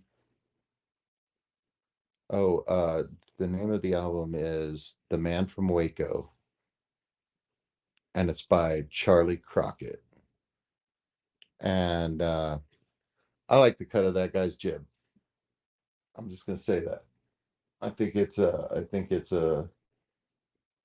that's some good country music. And it's recent. And yeah, I dig that album. I suggest everybody give that album a listen and then revisit your thoughts on country music. Hey man, there's a lot of annoying Christians out there. You know what I mean? Doesn't mean Jesus isn't cool. Doesn't mean that there aren't people that are Christians that aren't cool. You know what I mean? But just like theater kids, like as a group from the outside, it's bad. It's bad, okay? The forehead. This is where my thoughts come from right here. Boom.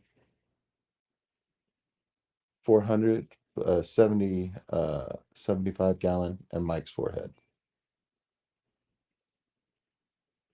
I don't know why more people aren't doing this. I think it's going to catch on. I'm going to go viral. All six of you were here first.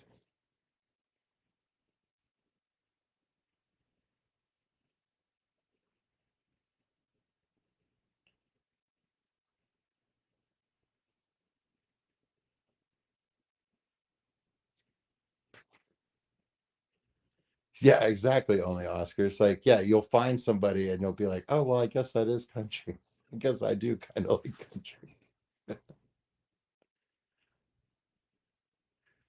I know, Mike. It's classic, right? And you want to know what? I bought this guy, and then for the television, I bought the clamshell with a pearl inside it that is a bubbler, so the bubbles make the clamshell pop open a little bit. So I'm gonna do that, and I'm gonna do all my Endler males and a portrait tank that is planted, and that's gonna be the television tank.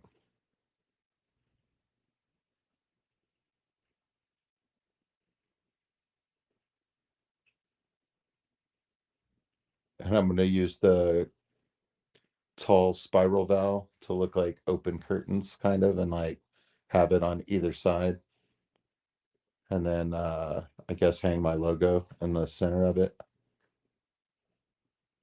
And that I'm going to use that tank for my intro. I mean, I'll use it for the whole stream for like 3 weeks because it'll be something that I've done. So it'll be big news for 3 weeks, but then it's gonna end up being like part of my intro to my stream. is like coming through the television set.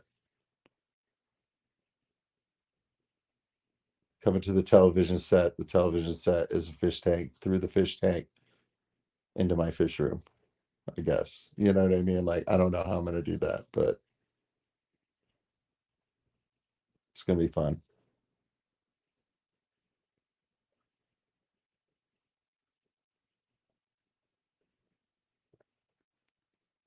Yeah, Mike, you know?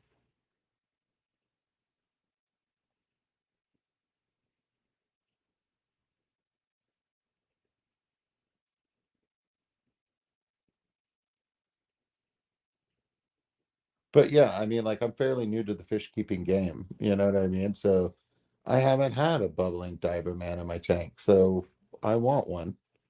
You know what I mean? It's just like, sure, a lot of fish keepers roll their eyes at that. You know what I mean? But for me, it's kind of kitschy and cool. I like it.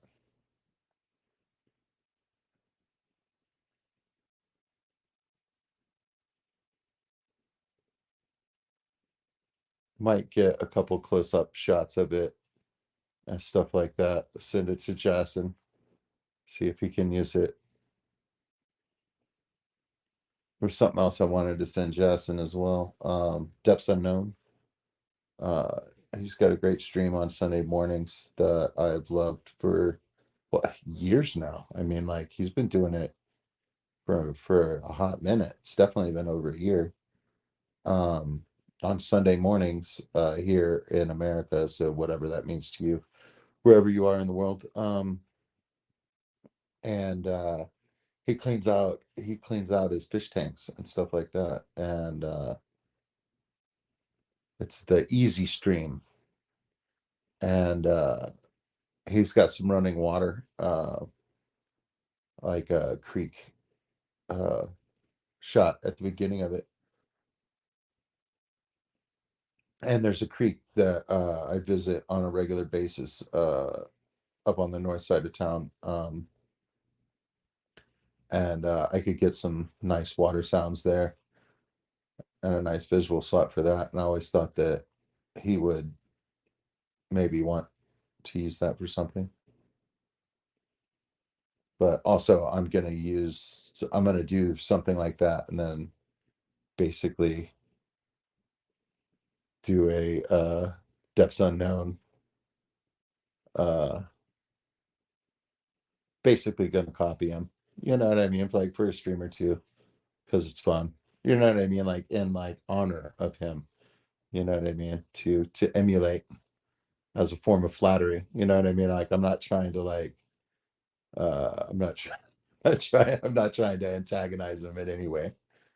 Um, you know what I mean? Like kind of what my Mike you and you want to do with doing some uh impressions of other fish tubers. I think most everybody's gonna like gonna be fine with that. And I say ask for forgiveness afterwards is what I would do.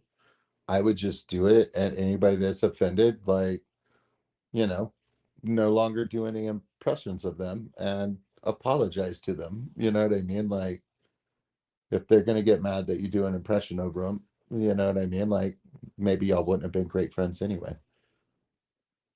There's already too many people to spend like a lot of time together. You know what I mean? Like, to spend a lot of time with each individual person is, it just mathematically doesn't work out. So I mean, like, we have to choose who we spend time with.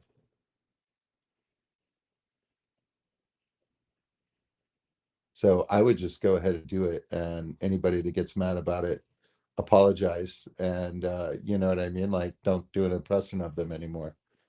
But I think more people are gonna like it than dislike it. So I think it's gonna be fine. That's right, Mike. Yeah, he's got the ice speak feature.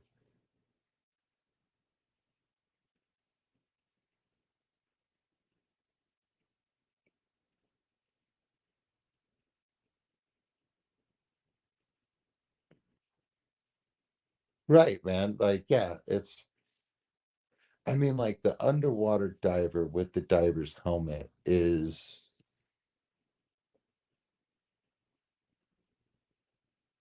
almost like an icon. You know what I mean? Because like what it was like the 1800s with the diving bells and like that diver's helmet, deep sea diver's helmet and stuff like that. Like it's classic now.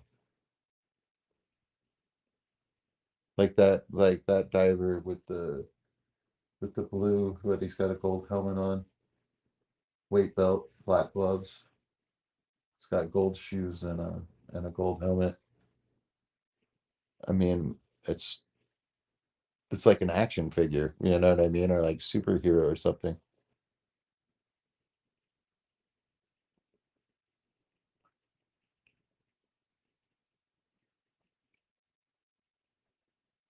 Right, Mike. I mean, like, yeah, I mean, like that, and that's gotta, I mean, that's like kind of like you're doing it in the spirit of good fun, and like I feel like that should come across. You know what I mean? Like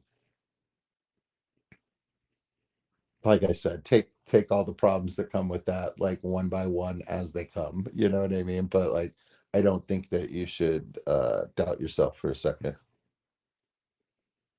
and be like, maybe I shouldn't do it. I was like, "Psst, do it."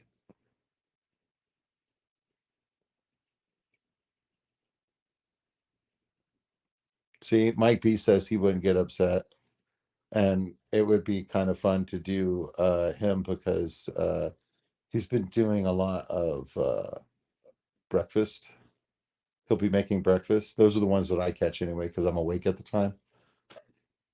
But he'll be making breakfast and like talking about stuff, and I'm sure that he has some phrases that he uses a lot, and to set yourself up in the kitchen.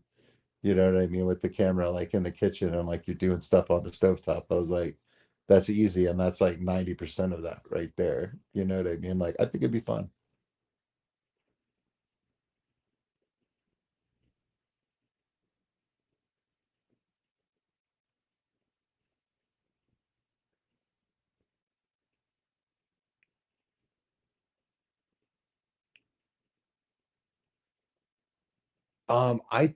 I think that you can. And as long as you're like, like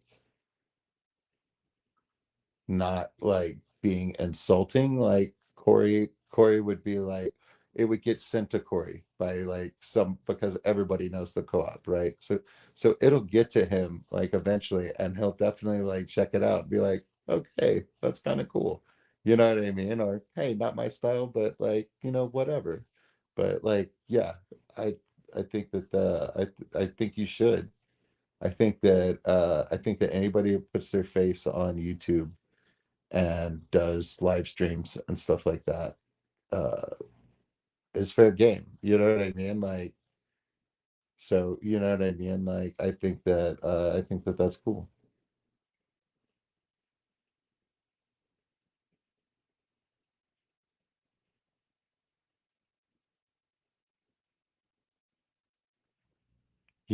Just like plastic plants, crazy for seahorses, plastic fish, artificial fish are much easier to take care of. Like, you don't have to watch your water parameters at all at that point, you can pretty much do whatever.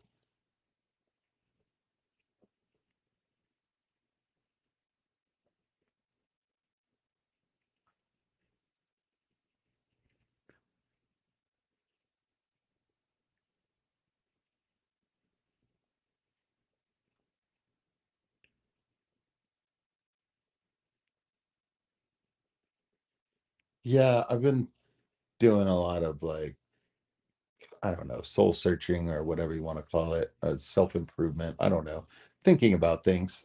And like, the only way to like have beef or drama with someone is to like participate in it.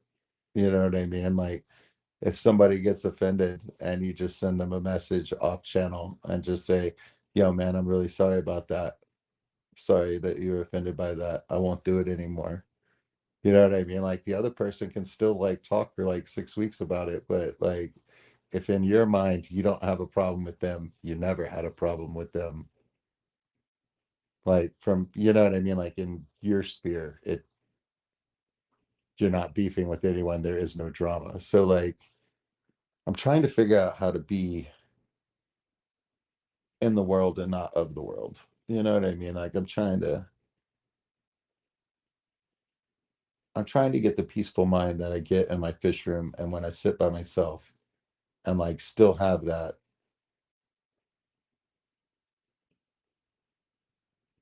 out in the world, like doing everyday things and like out there with everybody's complaints and everybody's own things and stuff like that and just be like understanding of it, but like it not really affecting like my state of mind in any way.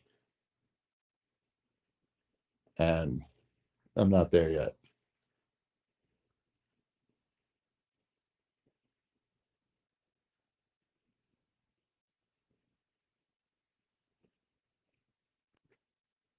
You know, that is kind of a really cool idea, crazy for seahorses, to make a marine tank look freshwater and the other way around. Because there are so many like to make a marine tank look freshwater, you gotta get like a bunch of greens and stuff like that. And I mean there like there's like kelp, you know what I mean, which is kind of like a big stem plant. So are there like smaller versions of that you can grow that like look like Rotala? You know what I mean? And I mean like in your brackish areas and stuff like that. I mean like there's like marsh grasses and stuff like that. So surely there's some species that look a lot like Vallisneria.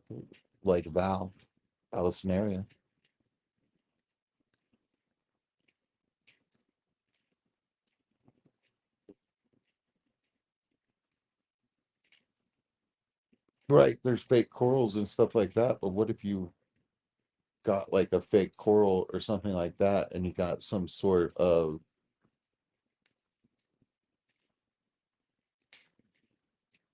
like a plaque algae to grow on it?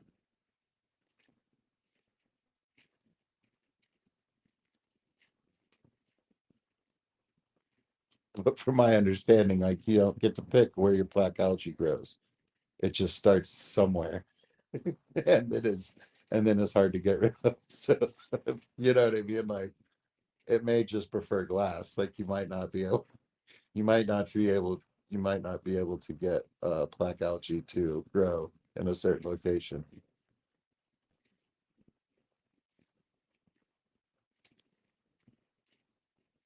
I mean, there's driftwood. You know what I mean? That like washes up on the beach and stuff like that. So surely there's situations where there's wood in the water.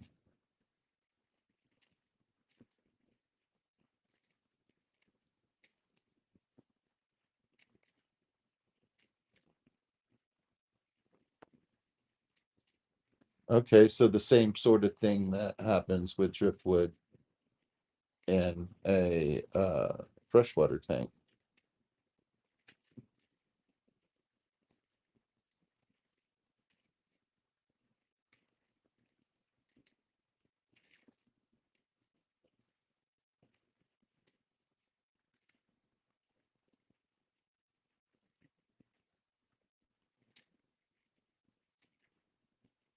Yeah, that would be real cool.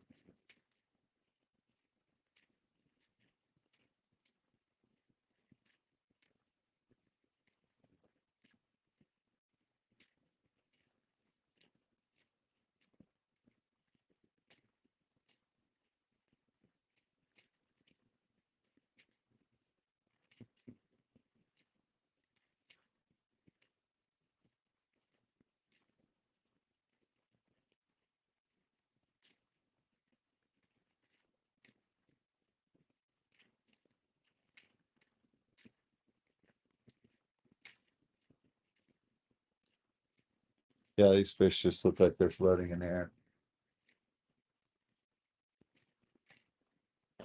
And their front glass is dirty. I didn't scrub it. I thought it was fine. You can't see it on camera, but there's some green spot on there. It's not as good.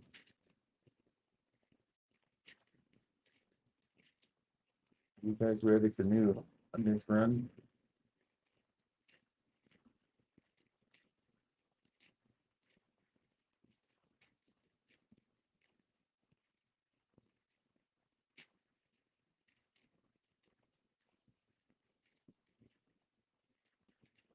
Gross, guys.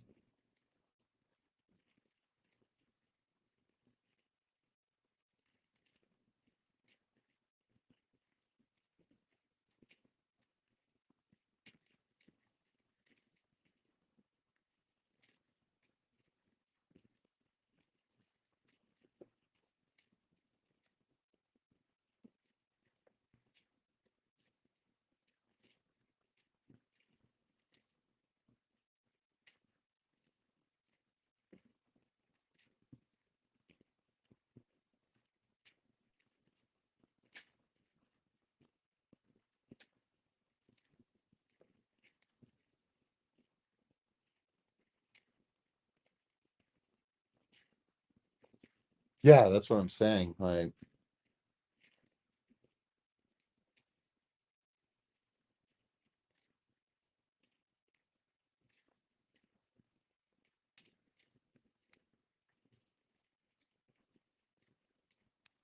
yeah, I mean, like it's real easy to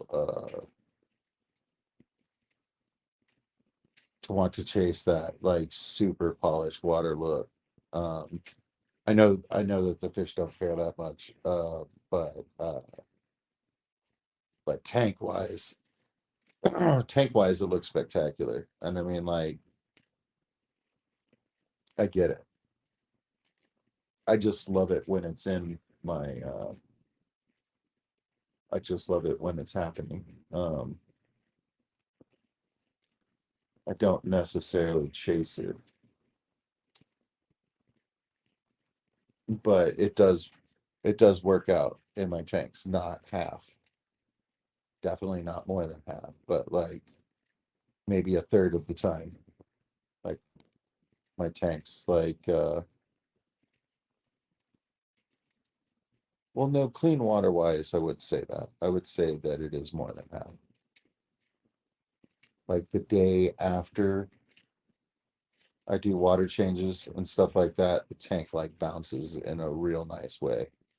And if there's not, if they're not stirring up the mold in the bottom of the tank, the water is looking really nice.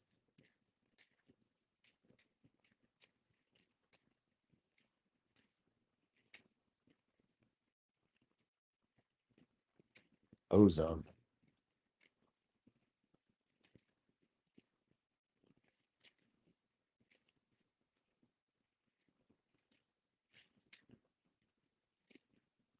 There we go.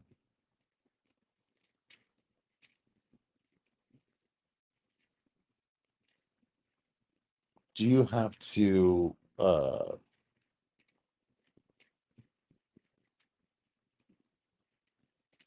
worry about how much ozone you're using? Like, can you poison the tank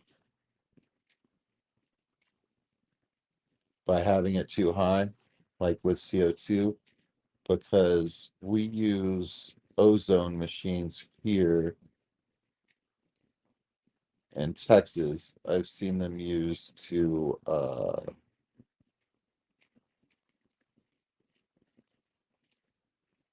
fight infestations of insects and things like that. Like you seal up all the windows and doors on a camper trailer, and then you pump ozone in there for a couple days, and then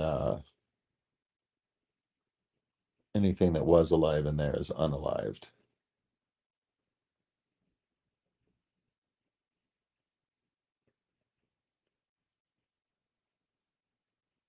Oh, I thought ozone was one.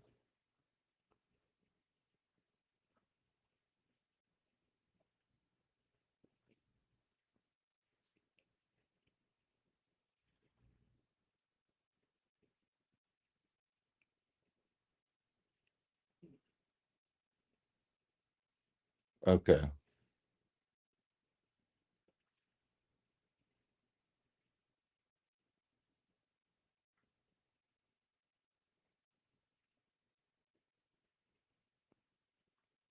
Yeah, good point, Mike. I like your thinking on that. If you come at me like even with like a lower vocabulary than I normally use, that would still be helpful.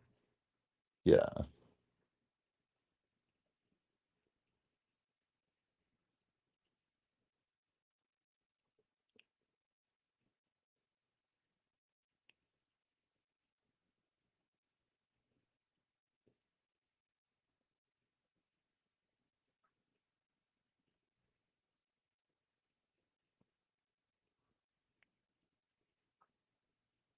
Dang it, June.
It's all fun and games until water's leaking.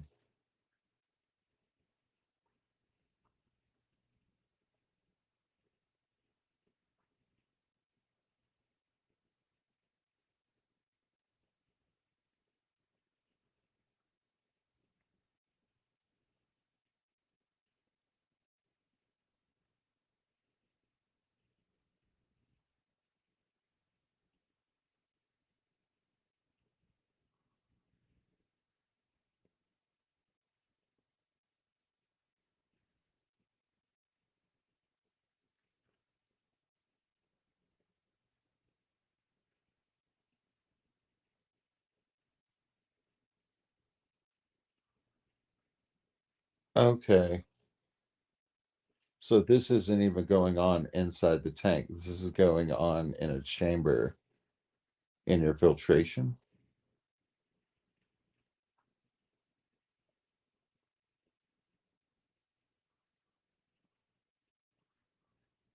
It caused a bit of damage. All right. A bit of damage isn't a lot of damage, so that's pretty good.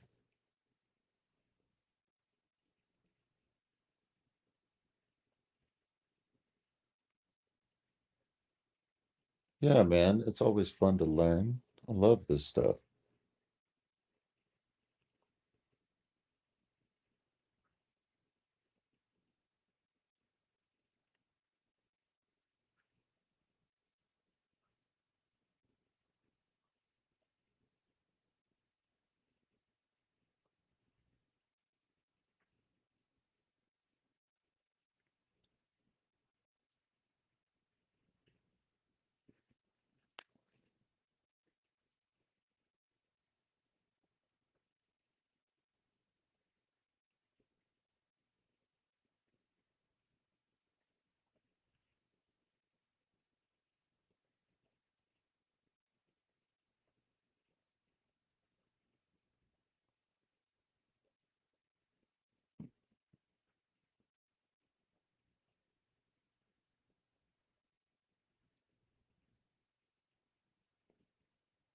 Yeah, I got to get these snails fixed, y'all.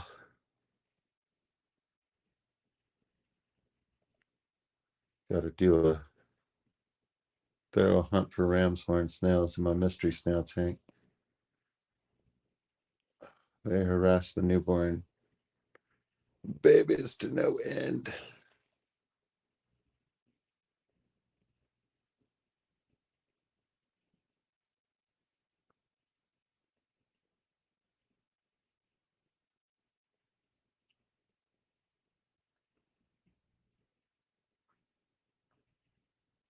Oh, that's pretty dope.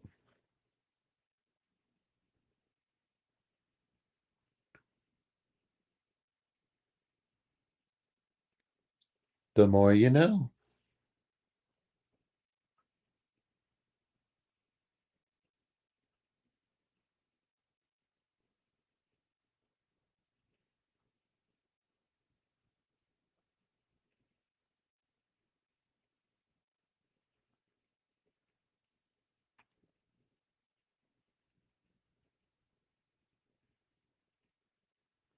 Oh no, Jen, you haven't tracked it down yet. That would be a bummer. Do you at least have it leaking into a bucket now?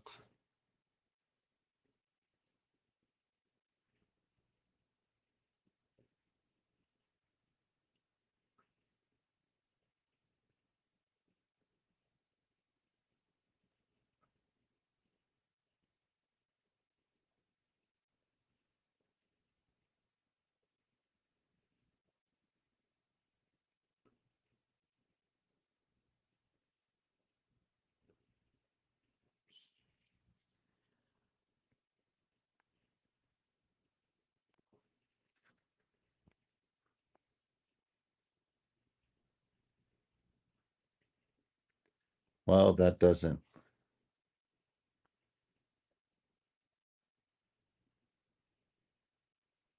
make me feel like it's less likely the tank.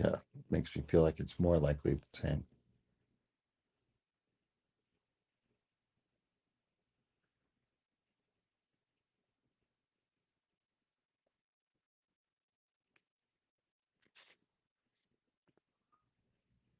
Yeah, Craig, maybe.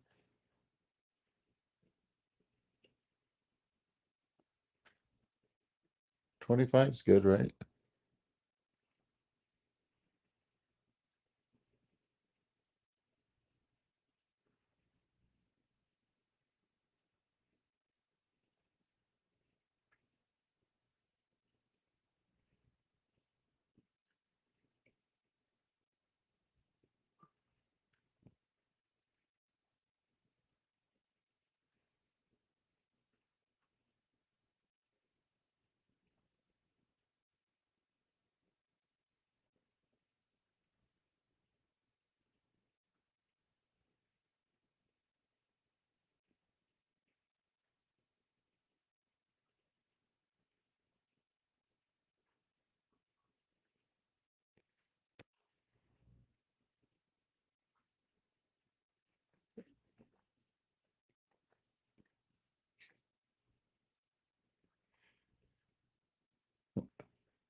Mm,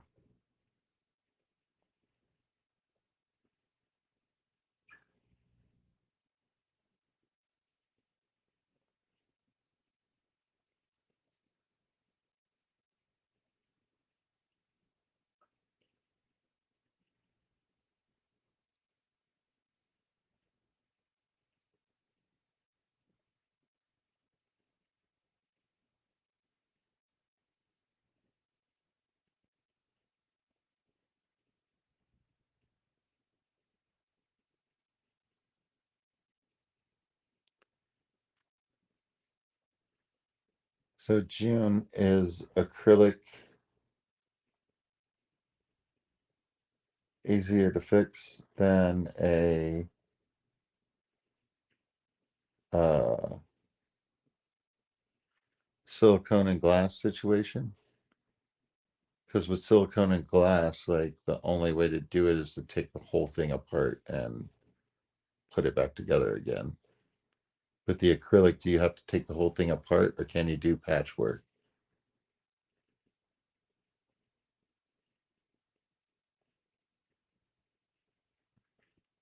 Okay, so you've never repaired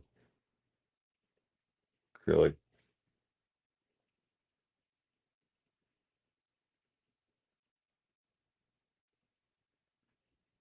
Okay, yeah, so Coral's saying just clean it and try to glue it back. So yeah, you'd have to take all the water out of it in order to do that. So it's a big deal.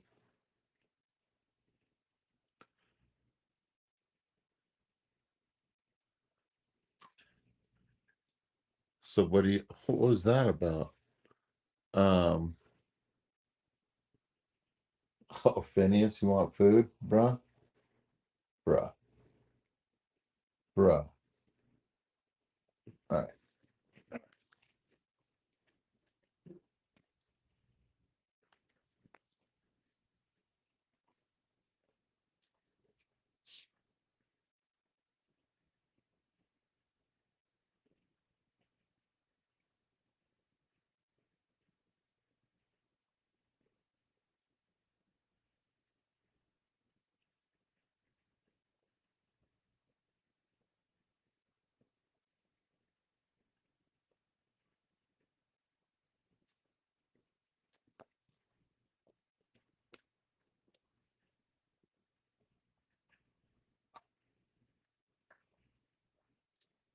There you go, guys.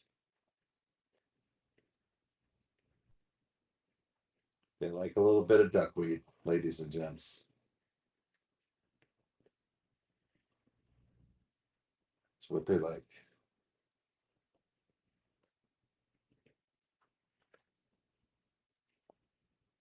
I like it because they chew on it and then they spit it out.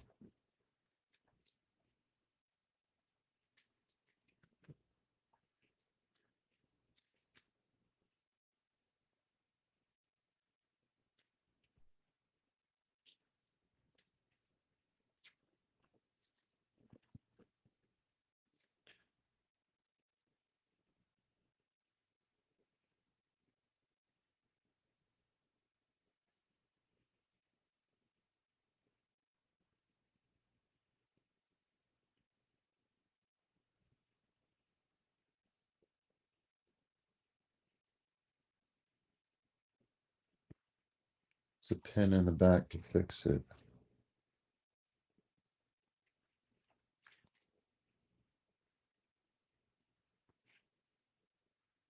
$2.98. Hello, Phantom's World.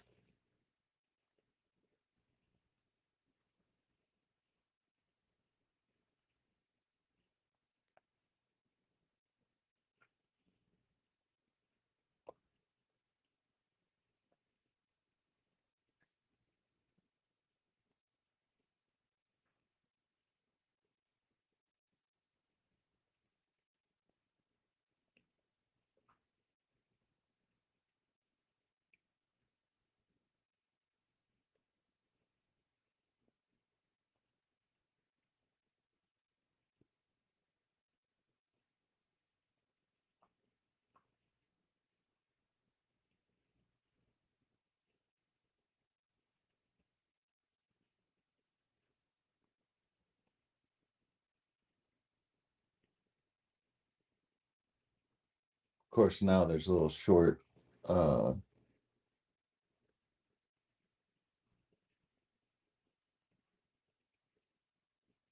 root pieces from the duckweed all over the tank,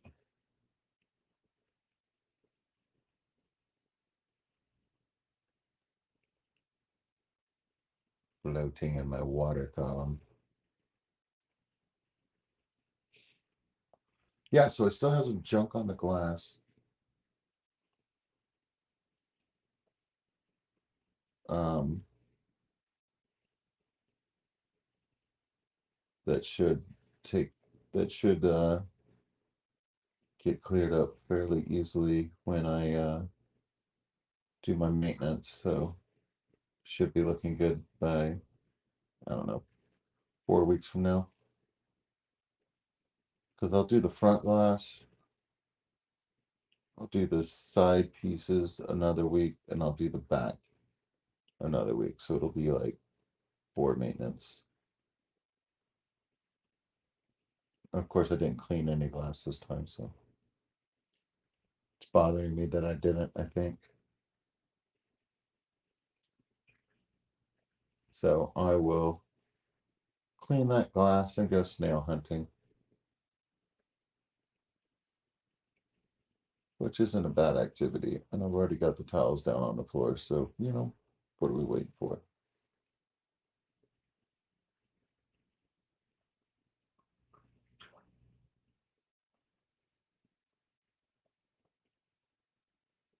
Such a monster. I love it.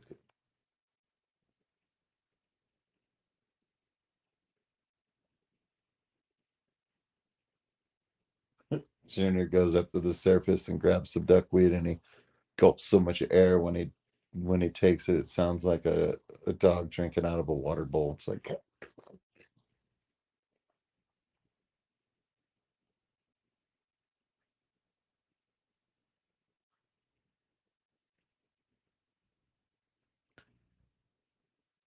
yeah, crazy glue is a type of acrylic. I'm not sure, June, whether that's the one that you want. You might want to research that more.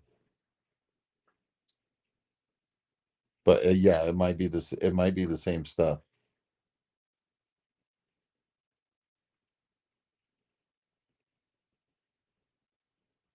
But it but there might be like a thinner one or something like, I don't know.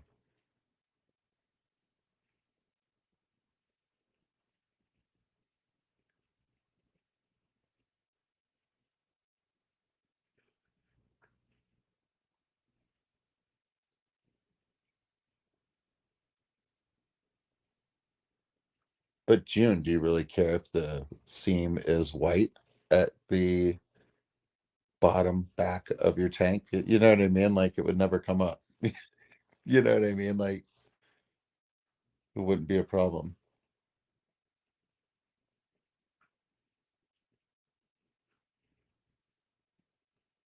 Oh, June's joking.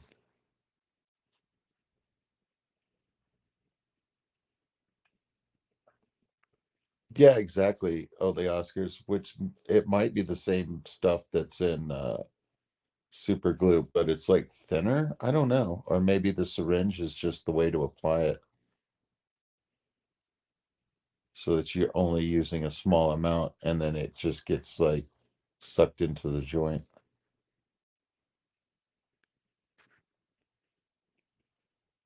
Right.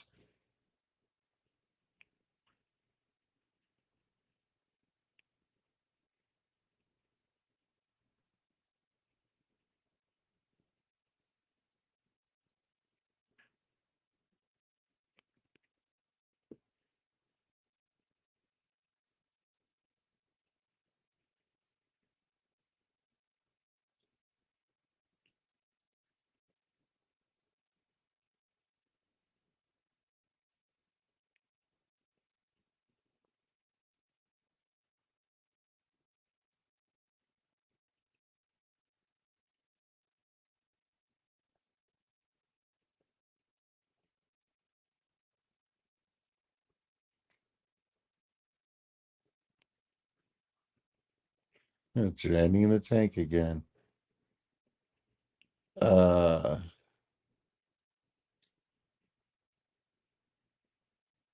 are you gonna have to move? You're gonna have to move fish around only, Oscars?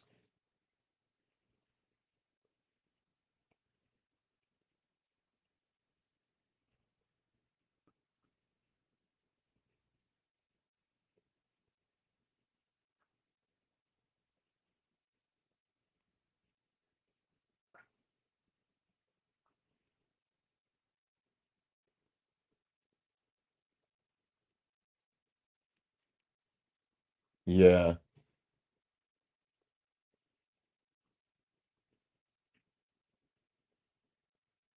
Well, at least it's not 12 Makoji. Oh no. Yeah. Well,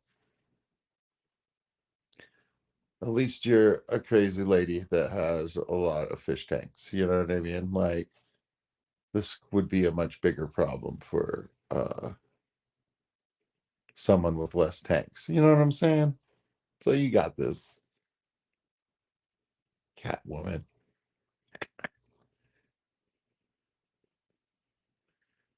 Yes, sir, I did.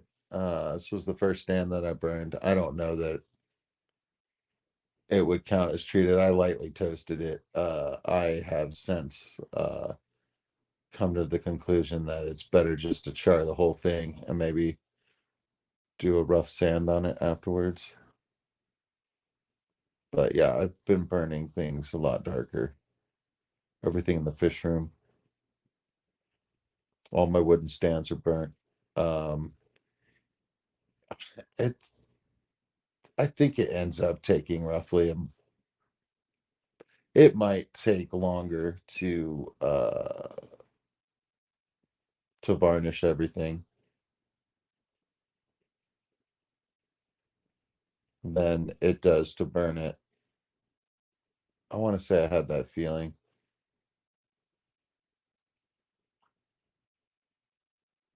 but dude, like holding a freaking like torch for weeds, like the big blowtorch looking like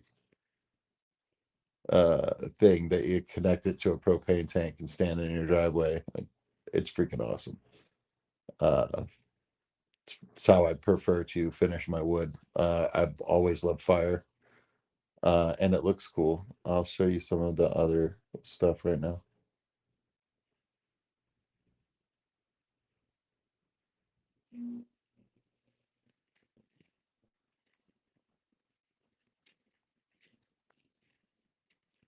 So yeah, let's do it. Let me turn around.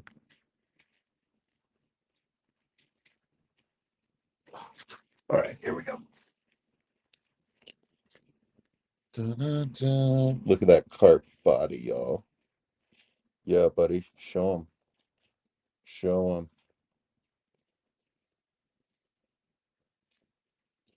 That's what I'm talking about. We don't need no bent bodies.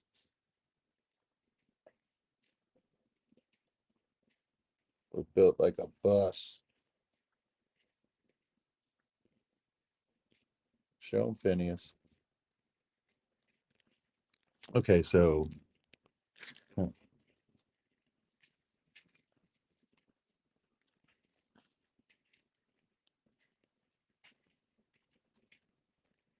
see, it's not very even in here. Could have been darker when you're looking up. Like the corner got nice and dark. I like that more now.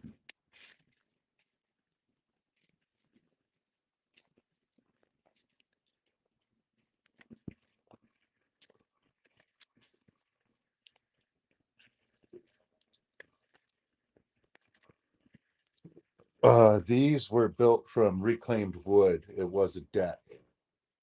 Those are 2x6s. Um, so yeah, I actually went somewhere that was offering free lumber, and it was a deck that was taken apart. And I got all the nails and everything out of it, and fixed it up. So yeah, that was fun, and like those two activities didn't take very long, and I'd rather spend my time doing that than paying money to paying money for the lumber. Like I don't think I would get 2x6s because of the cost difference, but I got that one for free. And then this one, uh, zero white wood, and then I burnt it all up, man. And yeah, it came out good. I love the way the grain looks. It's showing up lighter than it like this is much darker on my than it's showing up on film. But yeah, if I turn on this light over here, there you go. Now we can see better. But yeah, no, I love the way it looks.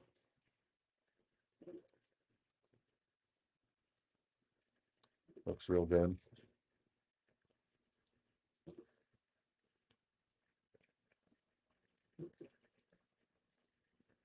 But yeah, there's a good bit of it right there, too.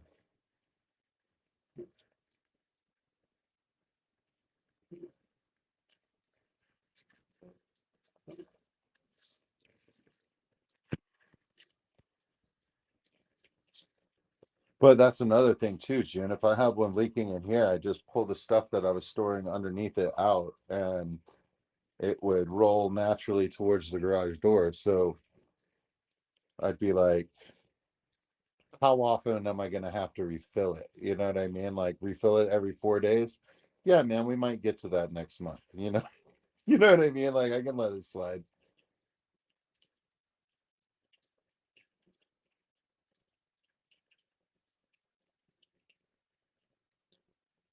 But yeah, I like the burnt look a lot.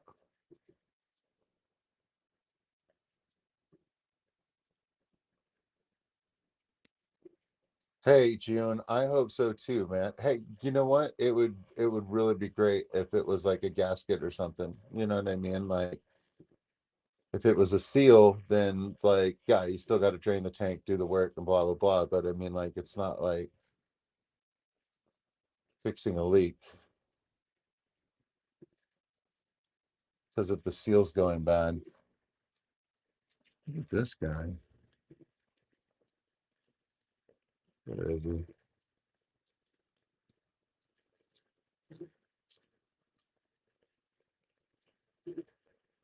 He just went away. He's coming back. Figure out where the camera is. It's up near the top.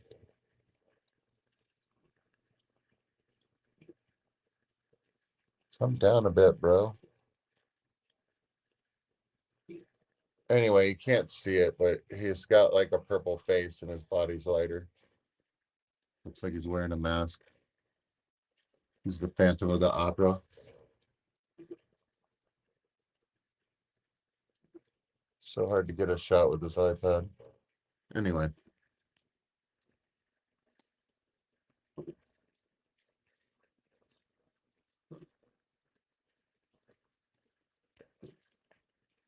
Jethro still being tough.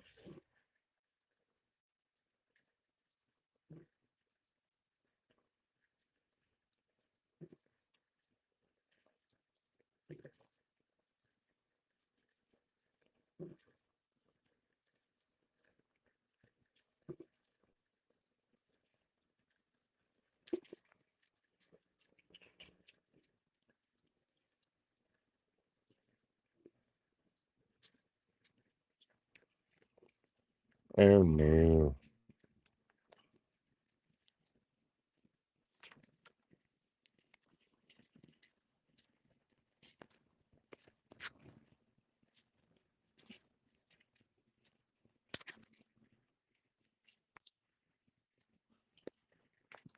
Yeah, no. Gonna be useful to have Christopher around for sure. Kind of an all hands project, right? Oh, June, I'm sorry, girl. That sucks.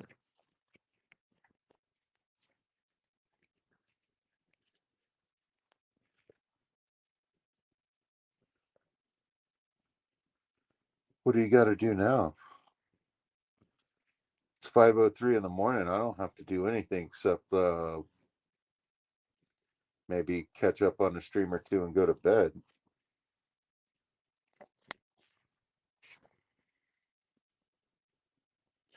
Oh yeah, beat the pony.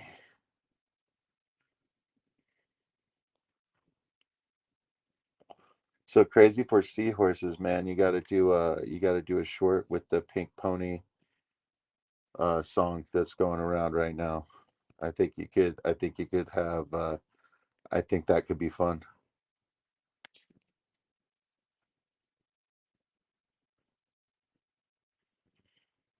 Well, it's 12:03 for you. Well, congratulations.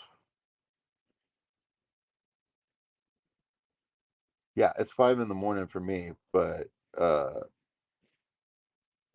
it feels like 5 p.m. to me because I do the sleep during the day thing,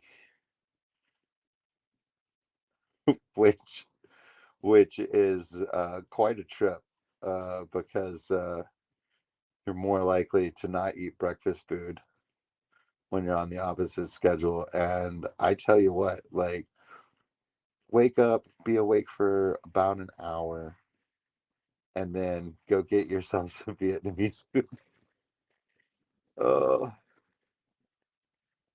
eat a big eat a big bowl of boon, and then wait 3 hours, and then drink some coffee. And I tell you, man, this is one of the best days I've had in a long time. Body wise, feeling great.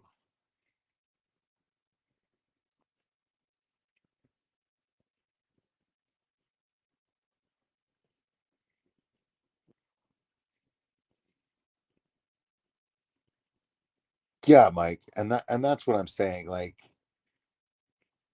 that's one of the things that I get a thrill out of, and it's just the fact that Craig is talking to me about my fish tank that I'm showing him, and I'm in Texas and he's in Australia. You know what I mean? Like, he's experiencing winter and I'm experiencing summer. You know what I mean? Like, that is that in and of itself is a trip. And yeah, because that tickles me so much, you know what I mean? Like, my Australian and New Zealand friends and European friends and stuff like that, like, that just gives y'all like more access to me, right? Because like I find it so interesting. So yeah, I'm glad that we're on the same time schedule. I mean, it only took me like turning my life upside down and becoming a hermit, you know what I mean? But like, who's to say I wasn't going to do that anyway? You know what I mean? Whether I had friends overseas or not. I think it's just one of the perks of my lifestyle is I get I get overseas friends because I'm up at odd hours for where I live. I'll take it. That's positive.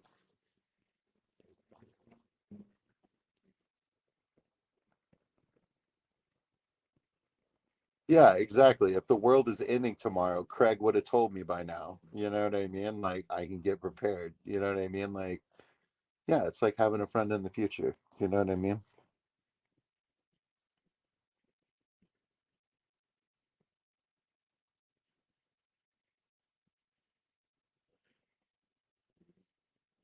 Oh yeah, and I I feel like because you ask me touristy questions, you're fine with me asking you touristy questions. You know what I mean? Like, it's fun stuff. Like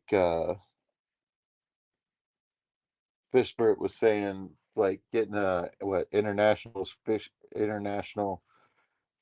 keepers, and was it just international fish keepers? Was that it, or was there another word after that? I don't know.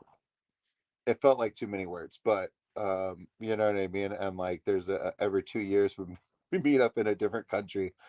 You know what I mean? And like, I was like, I mean, like, it would be cool to hang out with you guys, and also, I mean, like, it would be cool to go to a different place other than where I live and go see what a fish store looks like there, like in person. Like, I think that that would be really neat. So, you know what I mean? It doesn't sound like a bad vacation idea.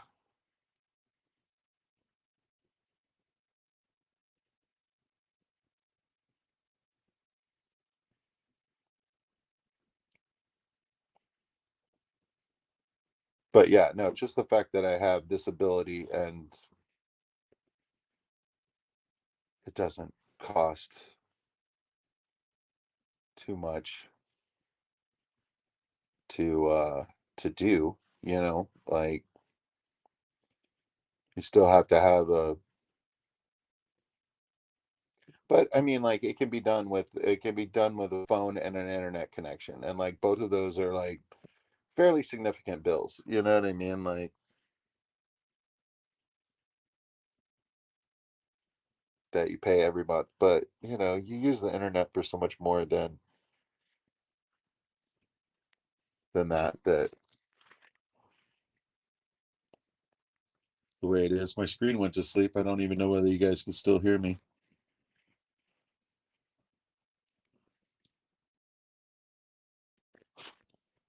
It's the same but different. Yeah, that's what I like about it on the Oscars. I mean, we all have more in common with each other than we have differences and stuff like that, but our differences are what make us unique, I guess.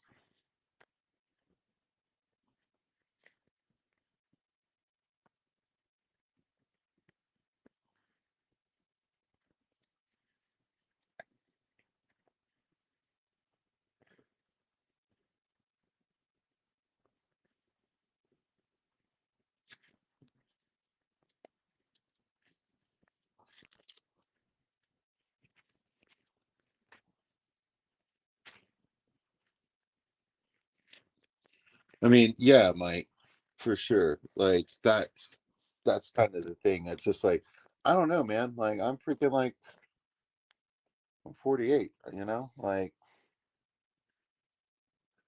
maybe I do want to take a vacation and maybe I'll go somewhere where I know somebody like through this hobby, Like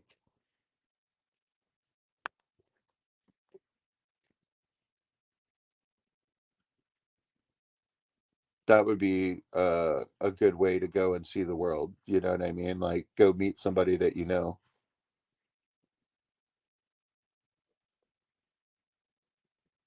I feel like it's more my style. So yeah, man, hopefully this fish sickness, like continues to slowly creep over my wife and then we'll go travel. It'll be fun.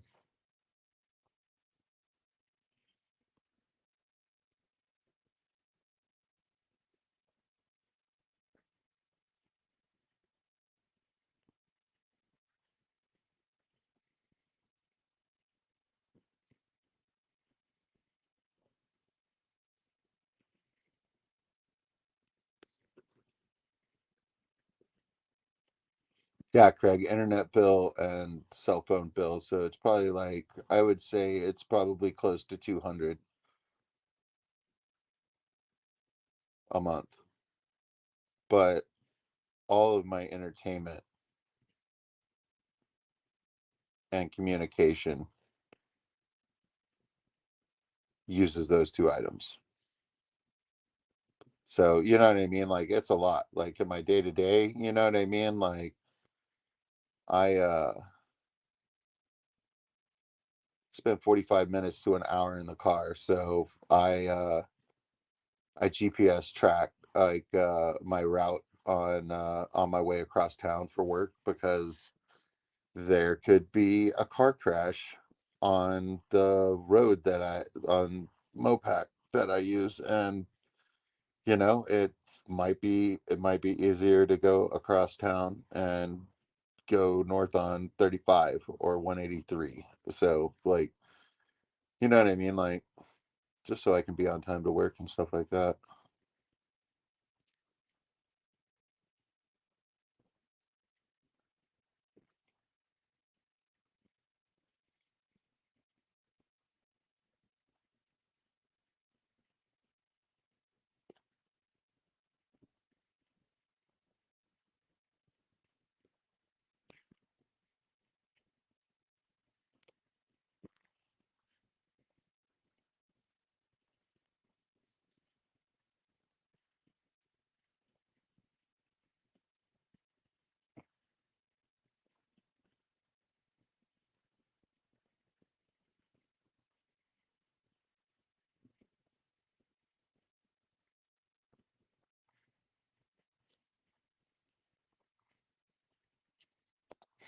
Still back in the Goldies.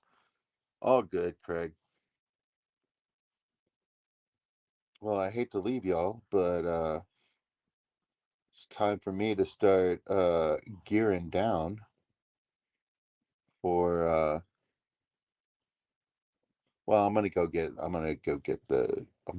on a ram's horn snail hunt is what I'm gonna do. And I wish y'all the best. Much love. Good night, everyone.